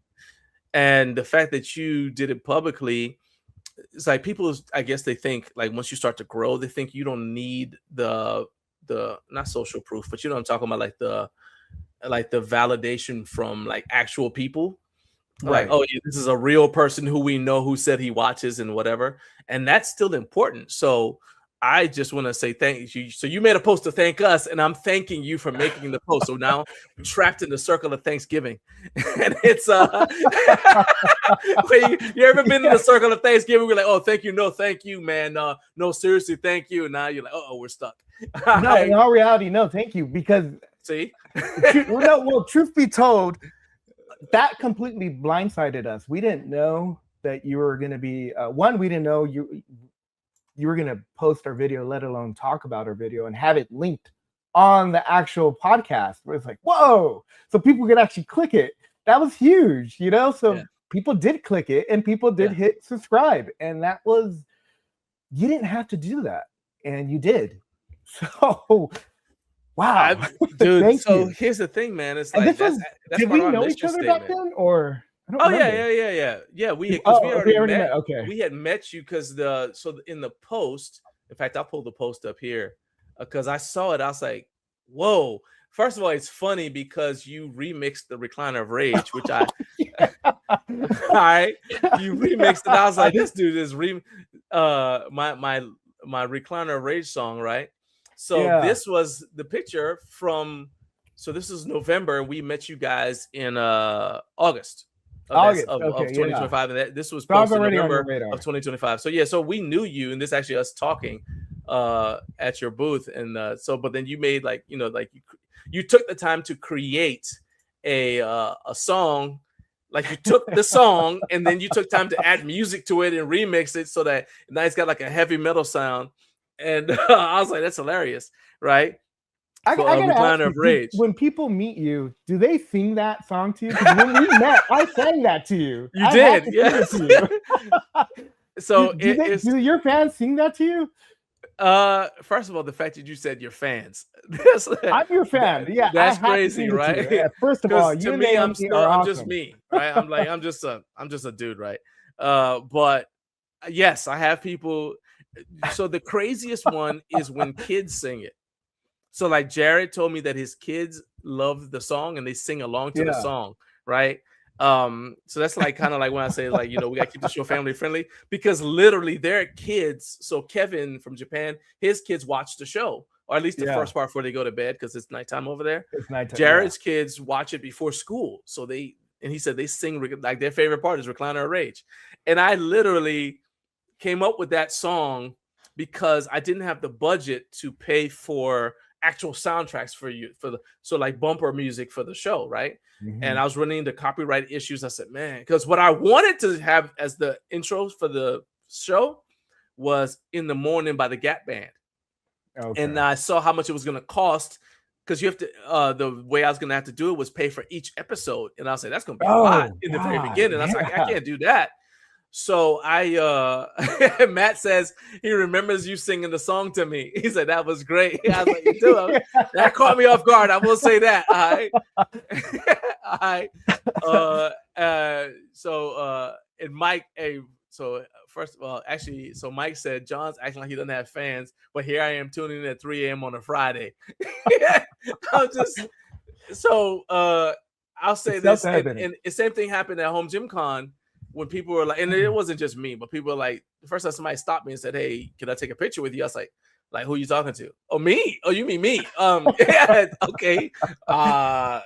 Where you want me to? I turned like a complete geek. I'm like, where you want me to stand? Should I stand like this? I'm like, I don't know what to do, right? So Kevin said Uncle John is a superstar for my kids. I'm like, dude, I'm telling you, man. So now I can say I'm big in Japan. Yeah, there you go. And actually, I would say here, so Mike said, and my brother both said that they're trying to see what the movies or games are on the back shelf in your office in the background. Yeah. Hey, I can enlarge this a little bit. I am a huge collector. Hold on. Maybe. Well, do you have like a graphic artist or background, like drawing and nothing? Again, I have several different companies. One of them is Sketched. So Universal Studios Hollywood. In Hollywood. Yeah. So when you go with your family and you get drawn as Superman and your wife is Wonder Woman, your kids are the Flash or whatever. Yeah. Those artists, people think that those artists are Universal artists. Oh, those are my employees. Yeah, Yeah, those yeah, are yeah. third party. We're third party independent contractors. Yeah. I googled. I looked up your business. I was like, oh, this dude's got an art background. Yeah. Yeah, so we do conventions, Comic Cons. We've been around the whole world. We've been to India. We did New Delhi Comic Con. We did Paris Comic Con, Nice. New York Comic Con, San Diego Comic Con. All of them. The conventions, I'm like burnt out. But So this, Carlos is just getting into that convention life, doing his cosplay. But go ahead. oh, dude, you're gonna get so burned out. All the walking around from the hotel. I mean, you guys been to Home Gym Con. You guys kind of know what it's like. Now imagine doing that for a month straight, every other weekend, pretty much twice a month, 3 times a month. It's brutal. Every month of the year. Yeah, nah, I couldn't. I ain't about that life. Yeah. So anyways, these are basically, this is the modern gaming. I have some of the retro gaming here. PS3, PS2. I'm starting to understand everything in boxes and crates. Xbox. Now. Yeah. So, and then I have more. Oh, there's the PS1, the Wii collection. Wii U wow. Collection. I have my PSVR over here. You guys can't see it, but I have my Vita collection, my PSP collection, my Nintendo 3DS, my Game Boy collection, Nintendo collection. Huge gamer. I get it, man. So I mean, so like we do multiple expos a year, but I would never do like every couple months. Because so first thing is your knee, my crew. My knees and my that we can't do that, because even if they put the carpet down, that's still a concrete floor for the most part that you're walking on, because of the equipment and things like that. And they don't want to have like soft spots, you trip and fall, twist the ankle. So you're walking on a concrete floor all day, and I ain't about that life at all. Well, you're going as a content creator. Now imagine, so we go as vendors. So we have 10 times the equipment that you're bringing. You know what I mean? Yeah, I'm like, I'm telling you, I'm not doing that. We have to tear down. We have to ship it. We have to, sometimes we haul it. Sometimes we'll do a drive cross country. Yeah. You name it, we've done it. And so we have to rotate crew out because I bet it's too much for people. Well, you need to go to Home Gym Con, but don't rotate your crew. Come yourself. I'm not even joking. I'm not even close to joking. You need to come. You need to come out there because I think that the sketch thing will go over very well at Home Gym Con. Yeah, I reached out to Jake. He never got back to me. Oh, okay. See, I don't know if he's in the chat, but hey, I sent you an email and never heard back. He's like, I'm definitely not answering. He's like, I'm definitely not responding now. Yeah, so, I mean, we could cater. I mean, the chat, drawing is by design to fit into any atmosphere. So we could do weddings. We could do. I mean, we could draw you on your 6-post rogue rack or rep rack or whatever you want. What I'm saying. You know what I mean? Holding a barbell, squatting. If you're a power lifter, I'm telling you, it'll work right out. Yeah. Sean said, I'm finding out the powerlifting scene is a lot of nerds who wanted to get strong, and I fit right in. Oh, 100%. Because so a lot of us, you start lifting. So you have two spectrums. One, you were already big and you went out for football and they made you work out, or you were very small, you got tired of being small, and you started working out, and you got bigger. And so the bug bit, because people who are kind of like middle of the road, kind of like just average size, or people who are very, very big think they don't need to work out. So people who tend to get into this lifestyle are people who needed to change something about their lives. And some of the inspiration comes from comics, because you're like, oh, I want to be big like, this guy or whatever, you know what I mean? And my brother said, wanted to warn you that you got a polar bear in your house. He's over there. He said that little white thing that's on the ground. He's just my dog. He said, you got a polar bear in your. That's hilarious. He says lurking in the shadows. Be careful. So I mean, because it's kind of like, as well is basically what Plate Snacks does, but you wouldn't be competing with them, because I'm talking about like you just be doing sketches. I think people would love. No, these are tangible sketches. Yeah, it's not. Yeah, it's just sketches. I think it'd be awesome.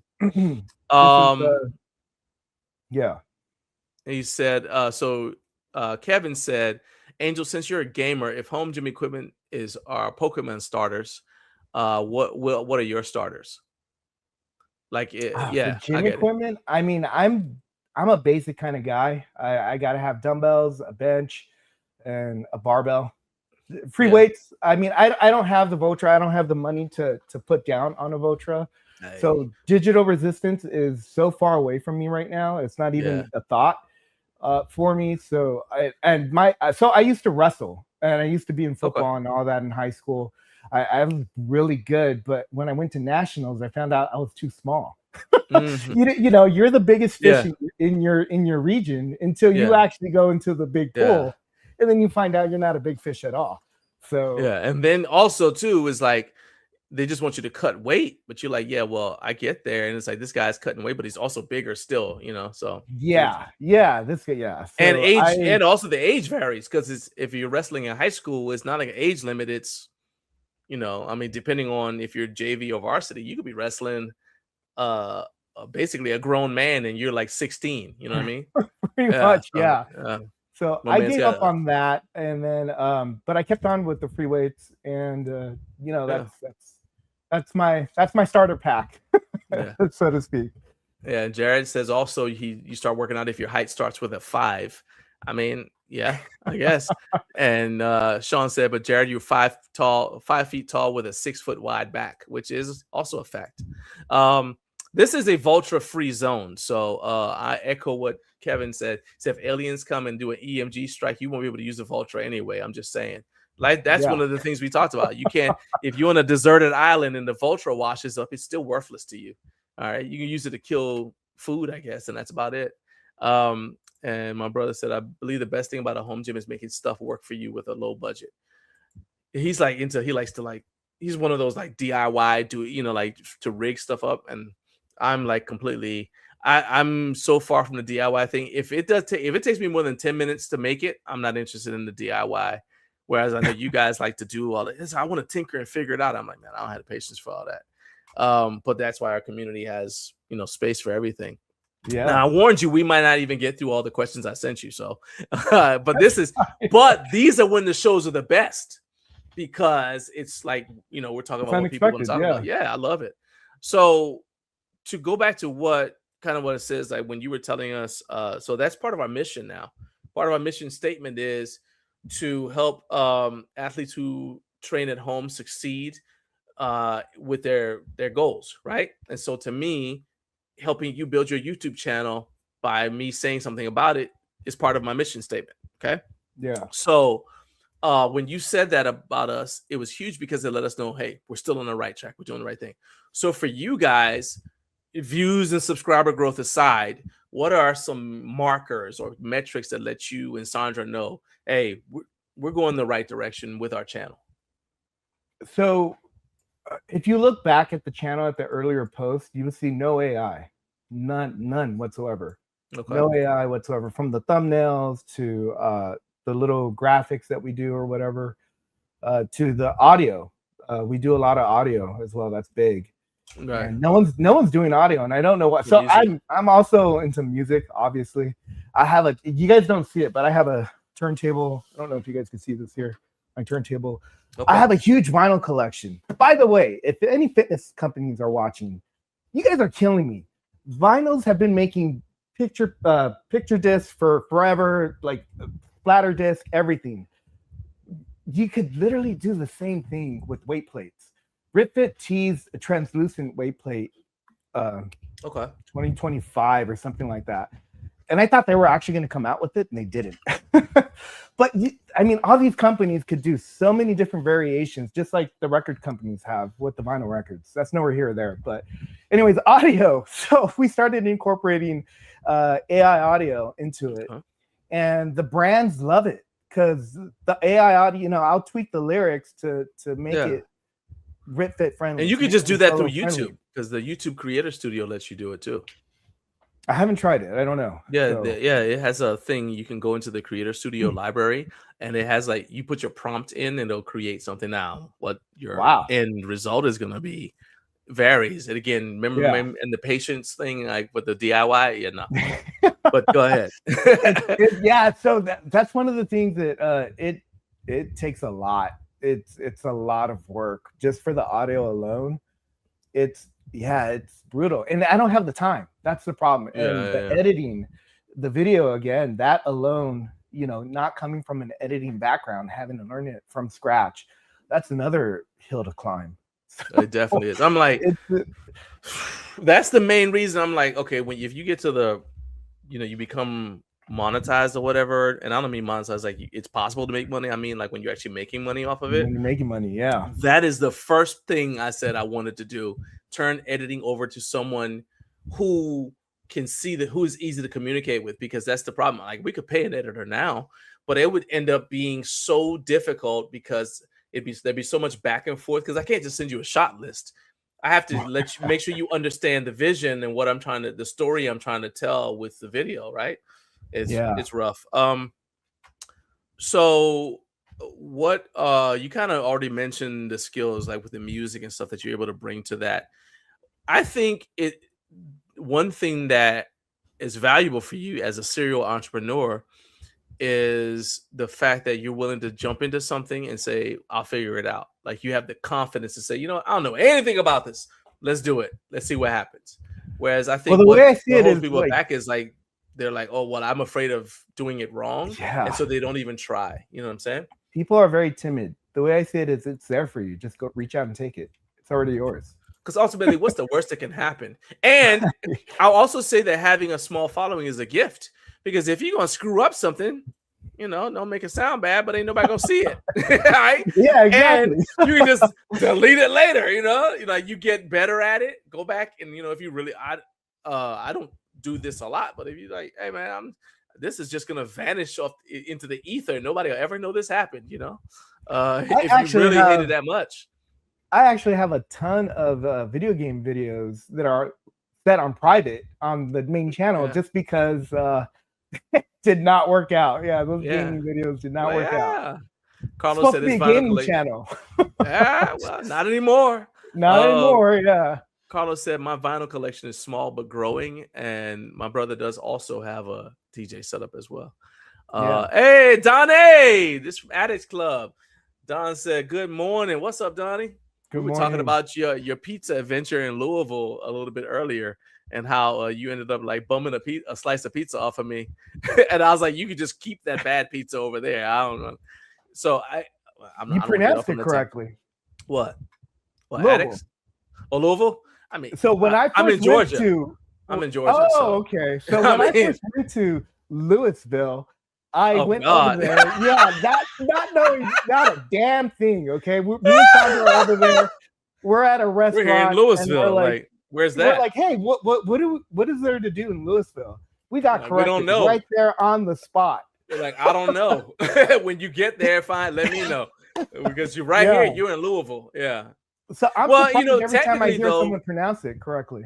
But technically, that's closer to the correct pronunciation anyway, because technically it's French. It's Louisville, right? It's just that they say Louisville here. So yeah, because Louis should technically be pronounced Louis.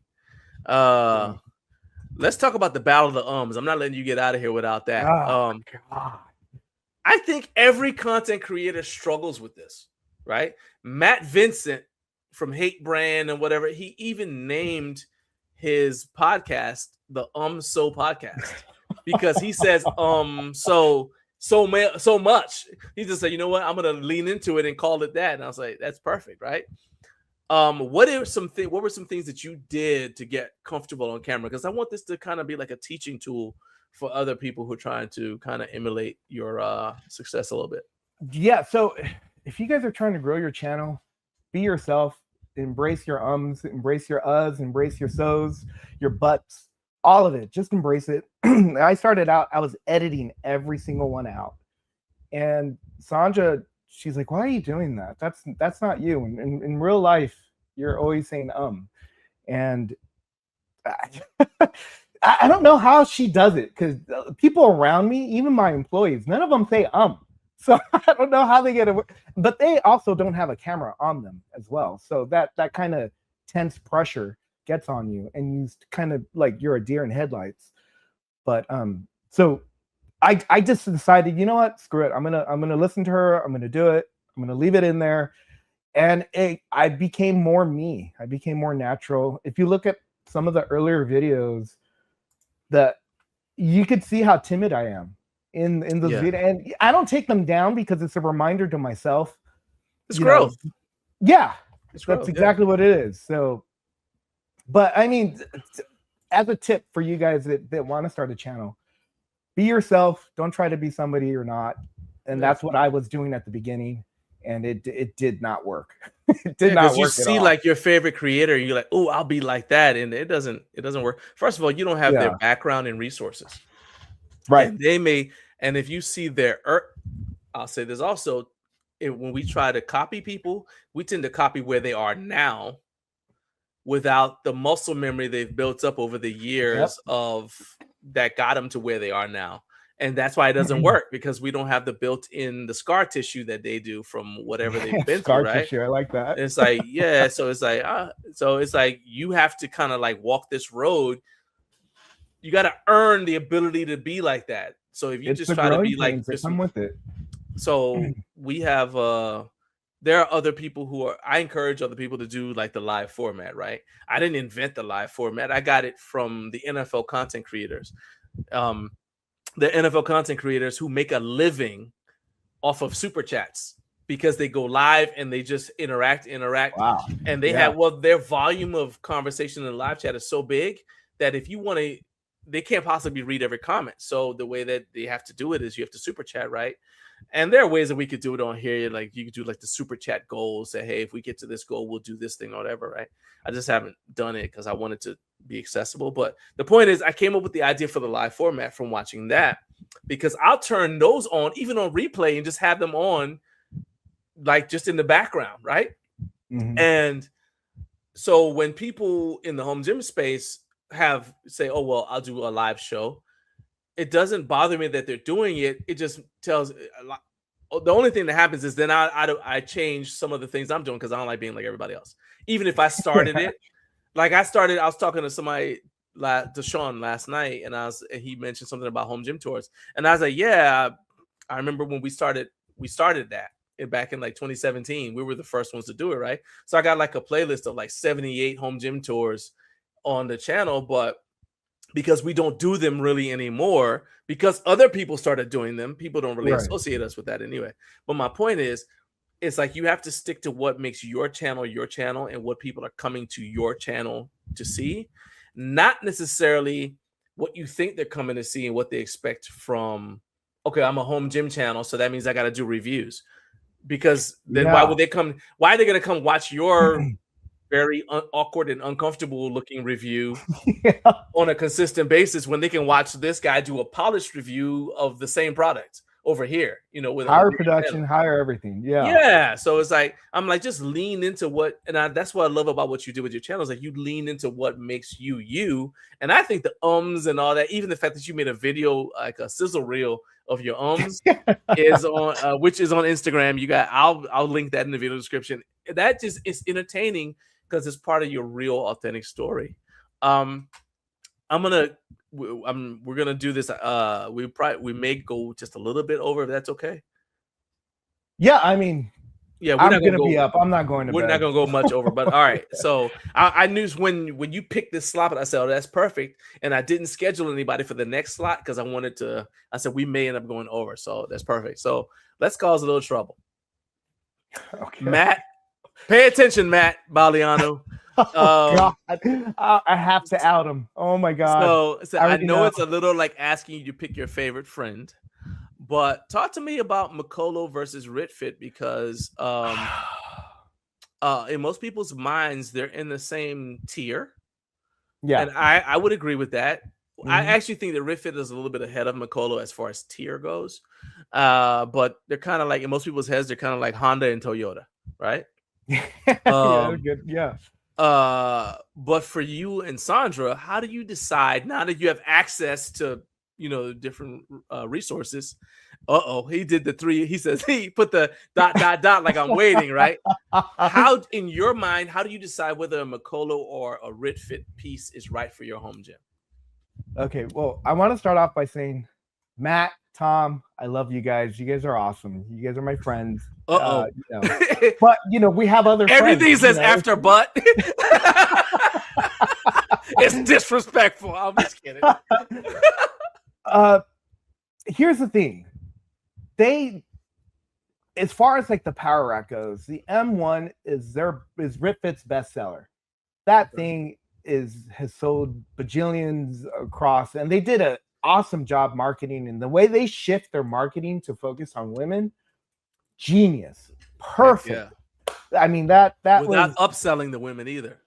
right. Yeah. So Rifit is amazing with that. Mikolo is getting there. Their marketing isn't where Rifit's is, but Mikolo's getting there, and they're getting there by innovations, products, and the machines that they're putting out. They're more machine heavy than Rifit. And it also helps that they have the sister company GMWD, who's just focuses purely on machines. Right. So the way we basically go through it is, if Sandra wants something, like she basically wants all the glute machines, we'll look at them. I know she's got the glute section of the gym. She has half the gym. It's a his and hers gym, literally. Yeah. So we will look at them and compare them side by side. What's better for us? Not literally the not glute zone. Yeah. So not what's better for, which brand are we more loyal to? It's which one does the job better for us. But how do you determine that? Like, because without having it first, that the other one won't. Okay. So like, as far as like the hip thrust or the multi-hip right there, that's right there. Rifit currently doesn't offer that. So our dollars are going to go to Mikolo. They're going to go to GMWD, and Rifit's missing out on that dollar because they don't have that offering. Okay. But now, I mean, Rifit is catching up. They're putting out machines. They just put out the Gorilla chest press, upper body machine. They just their leg extension when it first came out was a top tier leg extension for the home gym at a budget price. And then there was a lot of back and forth. Lions Cool, GMWD came out with their commercial grade one. The Tower, the video that you linked. Mikolo came out with that. Actually, that was a combination of the two companies.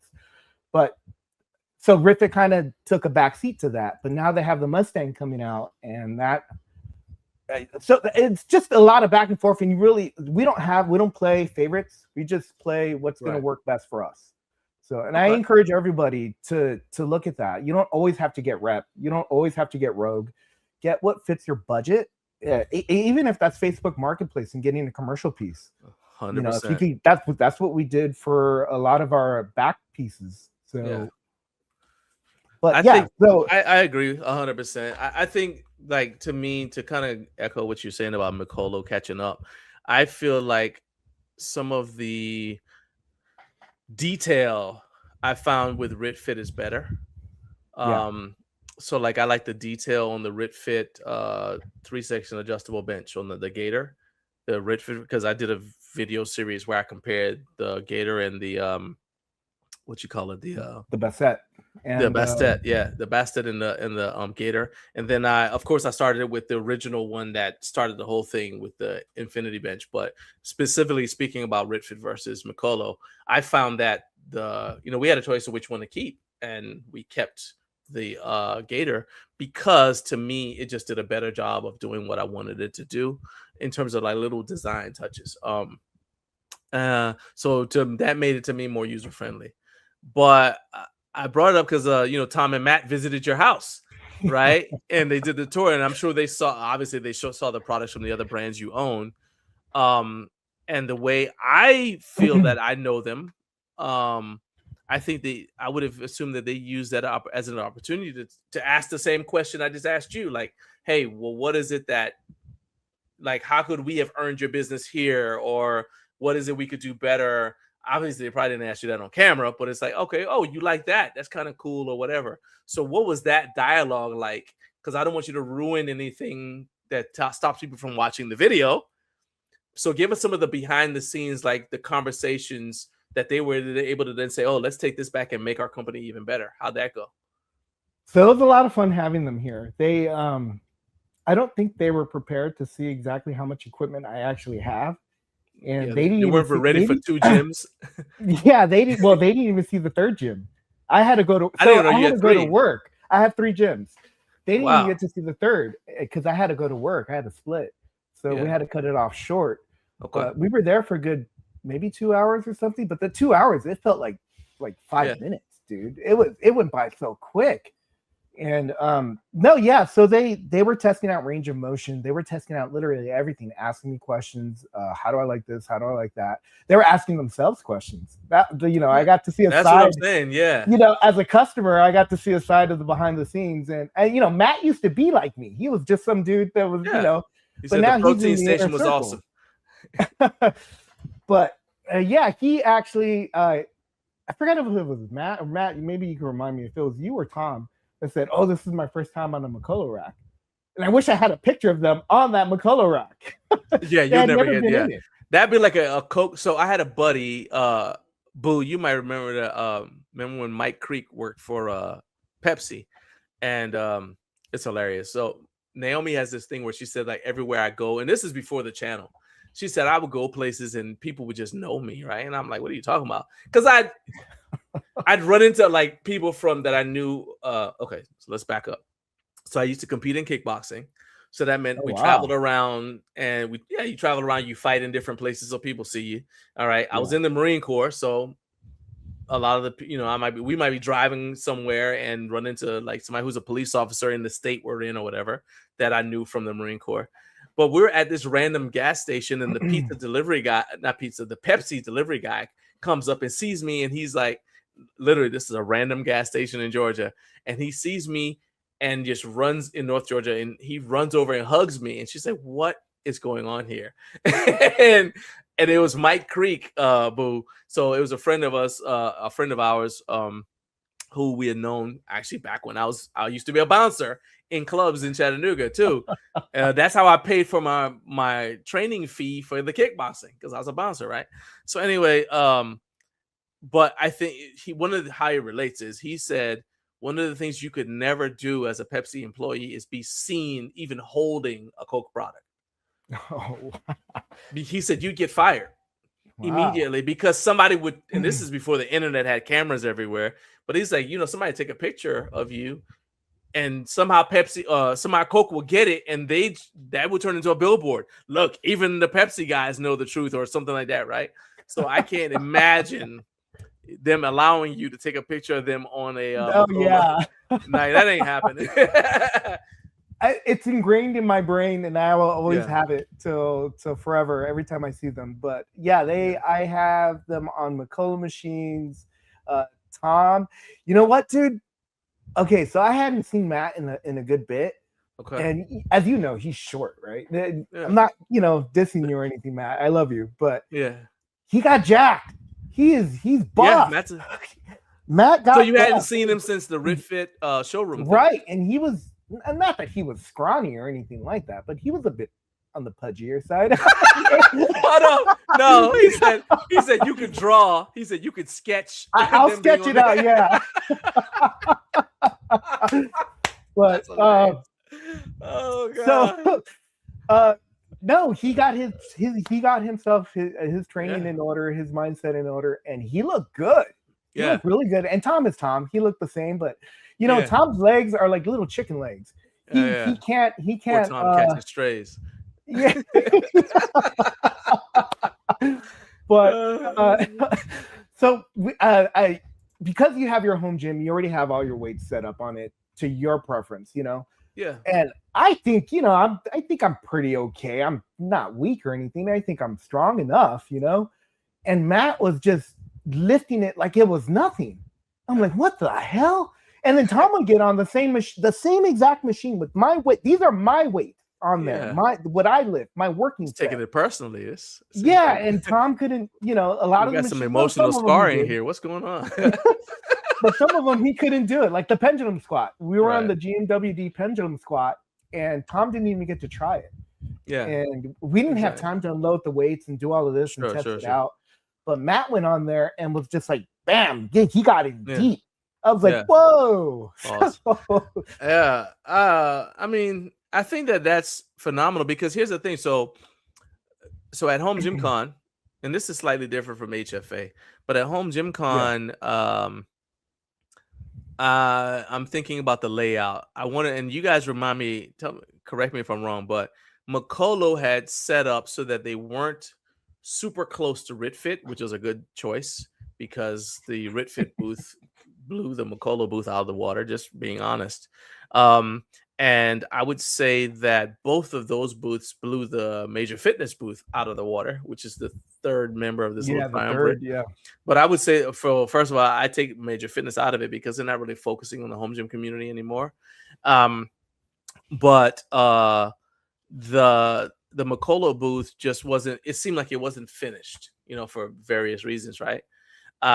So I say all that to say that at HFA, you might see somebody from one, because these guys have all known each other for years. HFA has been doing it for 15 years or so, right? So they don't have any issues with visiting each other's booth and saying hi or whatever. There's a little bit of that at Home Gym Con, but I didn't see the RitFit people walking over to the McCullough booth, because they're still in the Major Fitness guys are like, yeah, we don't want, they kind of are not wanting RitFit or McCullough to come over because they're afraid. Coke and Pepsi mentality. They're like, oh, they're gonna steal our ideas. And I'm like, let's just relax, okay?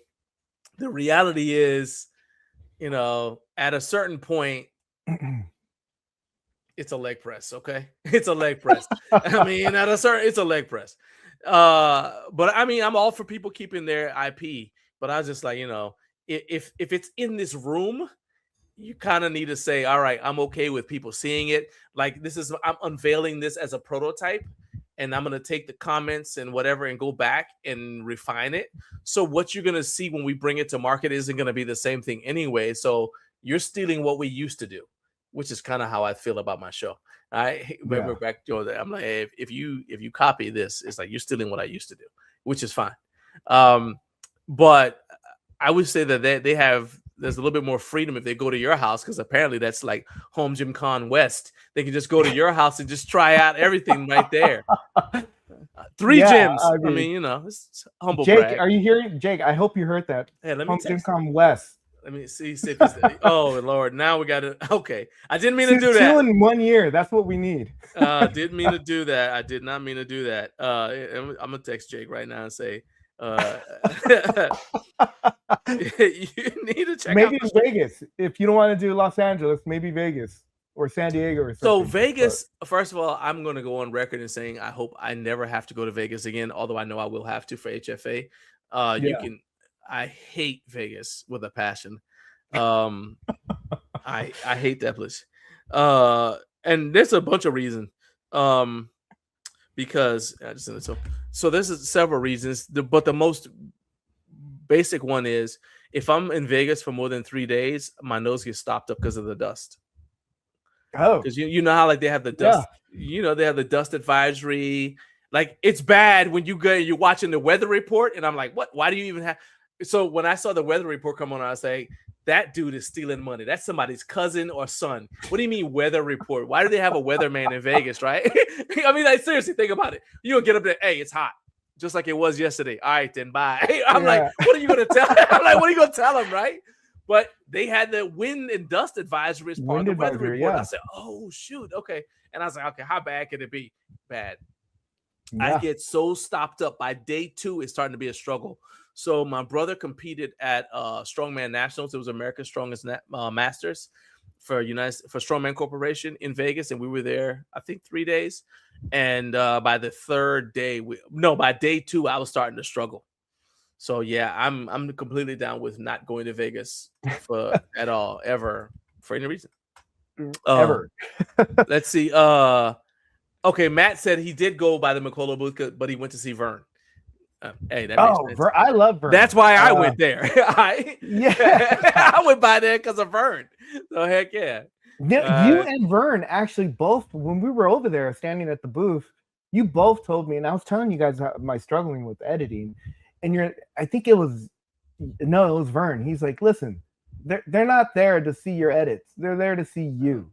And you like those little jump cuts they tell you to do to keep the viewer eye engaged. First of all, I hate those.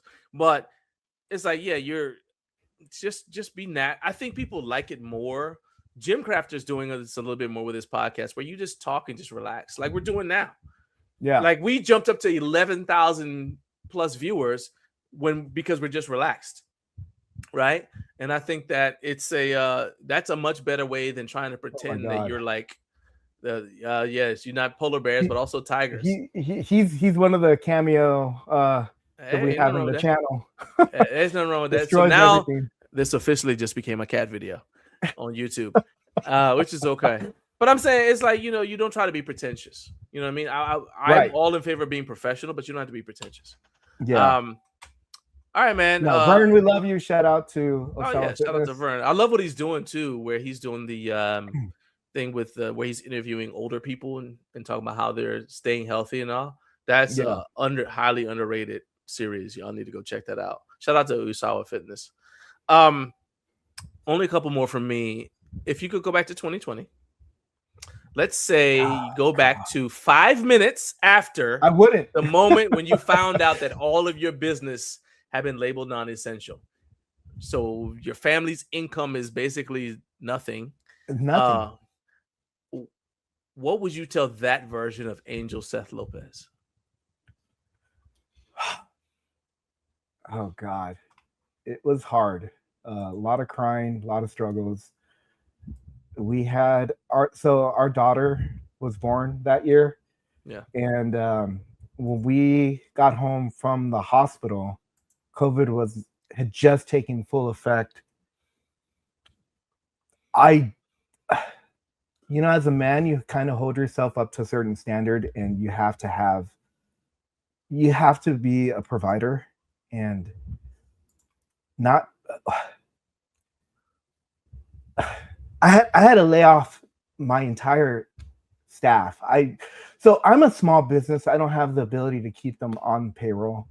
Universal had shut down. The theme park had shut down. That was our main source of income at that time. Siempre was started, but there was no public events 6 feet away. None of that existed. It was just shut down. And I don't know about the East Coast or the Southern states, but here in the West Coast, California was just brutal. Everything was shut down. My parents got COVID. Everyone got COVID, and we all thought everyone was going to die at that point. People were dropping dead left and right. It was so scary. That Christmas, we all spent away from each other. What I would tell myself then is, as low as you think things are going to get, there's always something. There's always light at the end of the tunnel, even though you don't see it. It's hard. You don't see it. That's the problem. You don't see any light whatsoever, other than you have a brand new life in your arms and you have no idea how you're going to take care of it. That's the situation that I was in. I can't imagine how we had no savings. We had no savings whatsoever. So I don't know if you guys see all these YouTubers or whatever, but I'm not like that. I'm real, just like you. I live paycheck to paycheck. And at that time, and even though I'm a business owner, it's sometimes even harder because you have all this overhead. So I I didn't know what to do. I would not go back, but I would tell myself, there is light at the end of the tunnel, regardless of whether you see it. I am not religious, but God has a plan for everybody. And, just hang in there, do the best you can, and stick with it. That was a brutal time for me, and I would not want to go back to COVID again. So, and what I can tell you guys this from experience now, do not put all your eggs in one basket. Do not do that. That single-handedly destroyed me financially. And I'm sure you guys hear all these financial influencers that say, spread your nest egg, but I didn't. I leaned hard into what was making money, and no one saw COVID coming, let alone ever, foresee Universal cutting off the contract or anything like that. It was, this is Universal Studios theme park. You think you're going to be a millionaire, and it doesn't work out that way. So that's what I would tell myself. There's light at the end of the tunnel. Just hang in there. 100%. That's probably the most important thing that you've said today. I can tell you that one of the things that gave me hope, well, my faith, I believe firmly that God is in control. He didn't like roll out of bed and say, "Oh God, COVID? Who authorized that?" So I have that confidence, but I'll tell you, man. So being from West Africa helped because we had just the country where I was born, Liberia, had just gone through Ebola, and I also remembered SARS. And I know here in the States, SARS was like, oh man, it's a swine flu, and before that was mad cow disease. Not a Yeah. big deal, except in the countries where it's happening. I'm like, that's the difference is now it's worldwide, and I started to see some of the good things that were coming out, like so there's an Ethiopian restaurant. If you ever come on this side of the world, if you can go to Paris, you can come to Georgia. There's a We've been to Atlanta, Georgia a couple see, times. there you go. Yeah. And now you got my I've been number. all over the U.S. by the way. I've been globally everywhere. Yeah, you even went to Louisville. Yeah. Anyway, so you can Oh my god. now you got my number, so you come here, we can go to this place. But anyway, so there's an Okay. Ethiopian restaurant, and they had a similar situation, but they were able to save their staff because so I saw the rise of DoorDash. Because before that, like, I remember being like, why am I gonna pay somebody to go pick my groceries for me? What am I talking about? I'll pick my own for groceries. Well, DoorDash became a thing. Like even like delivery meals, stuff that you would never get delivered before. Suddenly now you're delivering it, right? And people are like making ends meet. I saw when because everybody suddenly was buying stuff, was flying off the Amazon shelves. Well, it had to be delivered somehow. So Amazon's like, we can't find enough drivers. We're trying to hire. And so I started seeing those positive things, right? And but I remember that the country where I was born with zero had just come out of a civil war, infrastructure's wrecked, then Ebola hits, and like, hey, we're still there. Right. And so that kind of gave me hope. I was like, you know what? We've got resources. We'll figure this thing out. You know what I'm saying? Meanwhile, the planet got a break. I remember like the canals in Venice were finally clean, and people were like, oh, that's what it's supposed to look like? It's like crazy. Because people aren't throwing trash outside to throw trash in the river, in the canals anymore. So I also would not go back to that. But I love what a lot of us were able to become because of it, like the resilience that we built. Because now it's like, think about it. You've got this thing in your memory bank. If your kids ever, like the depression area parents, like the kids, I mean, seriously, like, hey, look, the kids are scared. They're like, look, son, let me tell you something. I went through World War I and the Depression. Here's what I suggest you do. You know what I mean? You can make it through this, So I think that was, hopefully that was our one big moment or whatever. But I love the resilience we built. And I love the fact that I would say that some of the things that occurred during COVID, some of these businesses, brands, like I can't see that some of these brands, like even RitFit, because of like the rise in interest in the home gym space, you've got like all these businesses that now it's possible for them to exist. So had that happened, had COVID not happened, I wouldn't know you. Yeah, we wouldn't know it. Yeah, the home gym would still be. It'd still be chugging along slowly like it was before COVID. Just like when people like couldn't even I remember. So I mentioned the home gym tours, and we were doing the home gym tours, and we started doing it, and then we kind of ramped it up during COVID because people want to see something, right? Because they're stuck in a house. But prior to COVID, I would tell people, hey, yes, I want to do a tour of your home gym. My brother was the first person who he did. And they're like, and everybody universally was like, so you just want to like come to my gym and look around? I said, yeah, but I want to put it on camera. They're like, I remember so many people saying, who would want to watch that? Now it's like, it's a thing because we started like, so I think like this home gym community, global home gym community, that really became a thing during COVID. So I think that was a positive. So anyway, my man, before I let you go, I want to, Jared said he agrees. He said, we may not have seen half the innovation we see today in the home gym equipment space without the shutdowns. 100%. 100%. My wife is working from home. And that part of that is possible because, they said, hey, maybe we need to be able to do remote work for some of these, businesses, But before we let you go, let everybody know what's coming up next on your YouTube channel. What can people expect when they visit it? And also, what can brands expect if they reach out to you and say, hey, will you review a product for us? Well, what's coming up? I've already. Well, good news, bad news. I've already contracted with some companies before summer was a thing. Now that summer's here, I need to focus on that, on my other businesses. So content's going to be coming out slower during the summer, but it's going to pick up right after because the events will start to slow down, concerts and everything will start to slow down. So you guys can expect slower content during the summer, but it's still going to come out. We're not. Well, what's your schedule going to be? Let's just so that because people can accept slower content if it's dependable. Like if they know, okay, yeah, once a month we'll get a video. They're like, okay, that's better than, or once every 2 months, that's better than. I got no idea when it's happening. You know what I mean? So no, we're dedicated to this. We have a lot of fun doing it too. Yeah. So I've for sure once a month. Ideally three. Three's probably pushing it. Honestly, I wouldn't even do it during this summer. We're packed. We're booked throughout the entire summer, June, July, August, even into September and October. Actually, now that I think of it, so it's. I mean, I have to make money. I have to earn. So we're going to be doing that. So, but the content will still be coming out. I for sure once a month, ideally 3. But that's wishful thinking.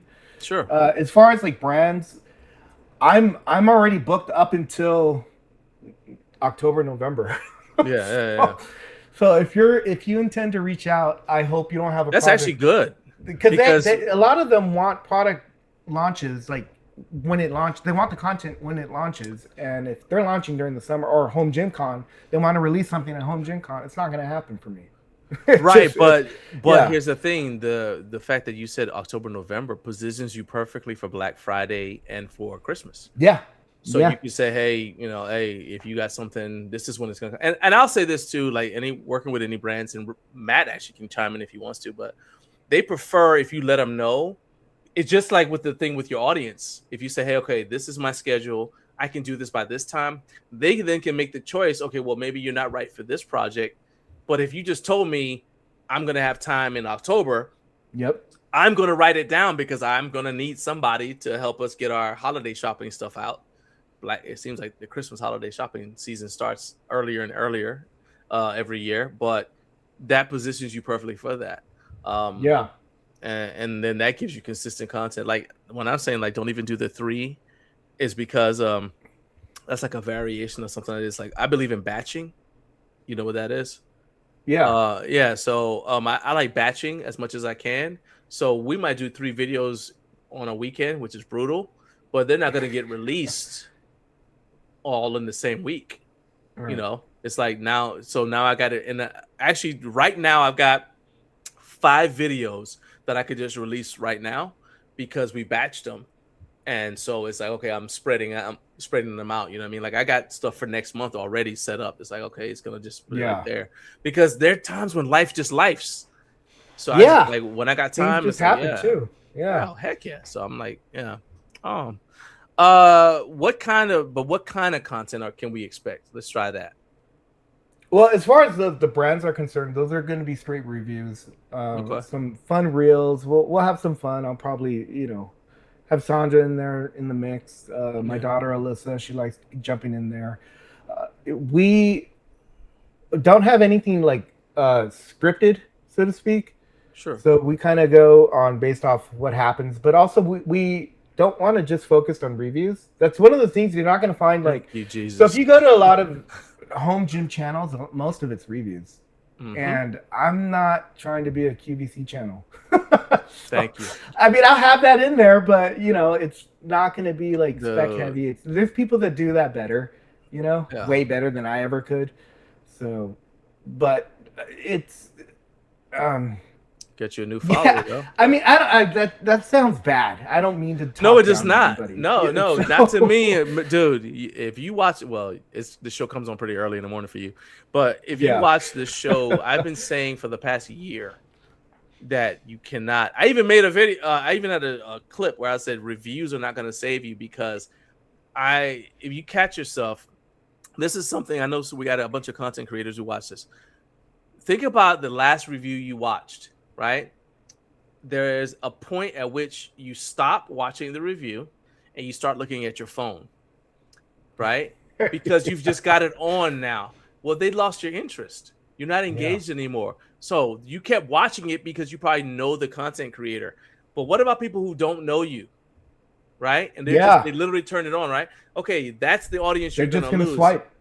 Yeah. So for me, it's like that's part of why I said, you know what, I started this thing out never intending to do a single review, because at the time John Burgesson, GarageGyms.com was doing it. This is before YouTube. We had just had blogs or whatever. And I was like, I don't want to do what everybody else is. I don't want to do what everybody else is doing. And I started doing reviews because I was like, well, maybe I just need to do it because that's what they expect. And I don't say I regret doing it, but it's not the best long-term strategy for us, for what we're trying to do. Right. In fact, I haven't really said this publicly, but our goal, and part of the reason why we're pushing so hard to grow, is because I want to give the home gym community our version of Muscle and Strength. The Muscle and Strength YouTube channel, Muscle and Fitness, Men's Health, I want to give us our version of that. Yeah. Okay. And so when I say, hey, help us grow, whatever, it's because I see what Muscle and Strength, Men's Health, I see what they've done for the general fitness people, the influencers who are in the public gyms, the bodybuilders and whatever.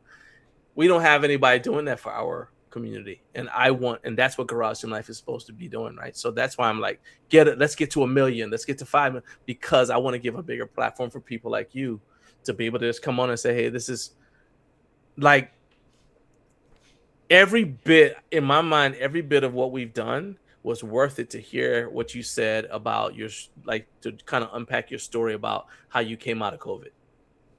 Yeah. Everything we've done up to this point was worth it, just to be able to, because somebody needs to hear that. How would they have heard it? I hope people didn't live that. So, and I know people lived COVID was worldwide. So I'm like, everybody lived it, right? We all went through it. But I mean, there's somebody going through a personal thing right now. They may have some sort of illness or whatever right now, and they need to hear what you just said. You know what I mean? So to me, it's worth it to do that. Man, I'm so glad that you came on here. Sorry that Sandra wasn't able to come on, but I've lived that life with the little kids multiple times. We got 5, so I've lived it, man. Wow. But yeah, dude, we got four young men. Our youngest son is 22 now. Our oldest son is turning 30 this year, and then we have our 10-year-old who's about to turn 11. So I've been through it. Heck, I got grandkids. So I've been through it, and I'm gonna tell you that you're gonna come out of it at some point, and but you don't have to wait until then for you guys to come back on. Please don't let this be the last time we get you guys on. No, yeah. If I have what y'all doing is awesome. I'll reach out. Heck yeah, man. Dude, y'all are awesome. Thank you so much. And Carlos said, I understand. I worked through COVID, and I'm happy that you made it through. So there you go. Thank you, Carlos. Yeah, I appreciate it. Thank you, everybody. It's been great on the channel. The exposure alone that you provide for everybody, it's beyond. I mean, it's yeah. So if we could reciprocate, I will. So I definly will. So, I actually got ideas already. I'll tell you offline. In fact, actually, shoot me a text, and then we can talk like when we have time or whatever. Because I got some ideas already. I think that'd be kind of cool. Kevin, who is up way too late, said, Angel, man, I just posted a sesame chicken recipe video. I'm a home gym creator. So he agrees with you. Stuff like that. So definitely, man. Yeah. So anyway, man, I'll let you get out of here because you got to go. I don't know. You ain't going to get any sleep. I got a graduation to get ready for. You got to get ready for that. Get some rest for that. Yeah, man. I'll take it easy, man. And like I said, come back anytime. I'm gonna keep on doing anything I can ever do. Just let me know. Later. Thank you guys. Appreciate it. All right, man. Later. Have a good morning. Yeah. So that was Angel Lopez. Angel is, well, y'all just saw. That's one of my most fun episodes. We actually ran over Angel's segment, but it's okay because it was a pleasure having him on, and I felt no pressure to like let him get out of here because we were having too much fun. So you guys make sure that you go subscribe to AngelXSandra on YouTube. The link is in the description for this video, and it's going across on the screen right now. So you guys can access it just by going to the video description if you just want to click the link, or if you want to just type it in, that's fine too, or whatever works best for you. And then also make sure that you are following Angel and Sandra on Instagram. It's the same thing, AngelXSandra. Okay, so that was the segment. God, I was not ready for any of that. John, what are you doing to me? Oh my God. So, where's the audio on this? Okay. So I need some food, man. I'm so hungry. I haven't ate, and yeah. I'm currently on a cut, by the way, and it's brutal. But anyways, I had a lot of fun. Thank you for having me. Sorry, I need to hold this, actually. Let me see if I could do that. There. 1 second, guys. Let me get this hooked up. All right, now I don't need to hold it. So from one mic to the other. John, I appreciate you for everything. It was a lot of fun. Talking to you, it seems like 5 minutes and then 10 hours pass by. So you're just too easy to talk to, man. Dude, that's dangerous. Especially when you have responsibilities that you need to do. So, any case, there's one of the co-hosts of the show there, Theodore. He was dozing off.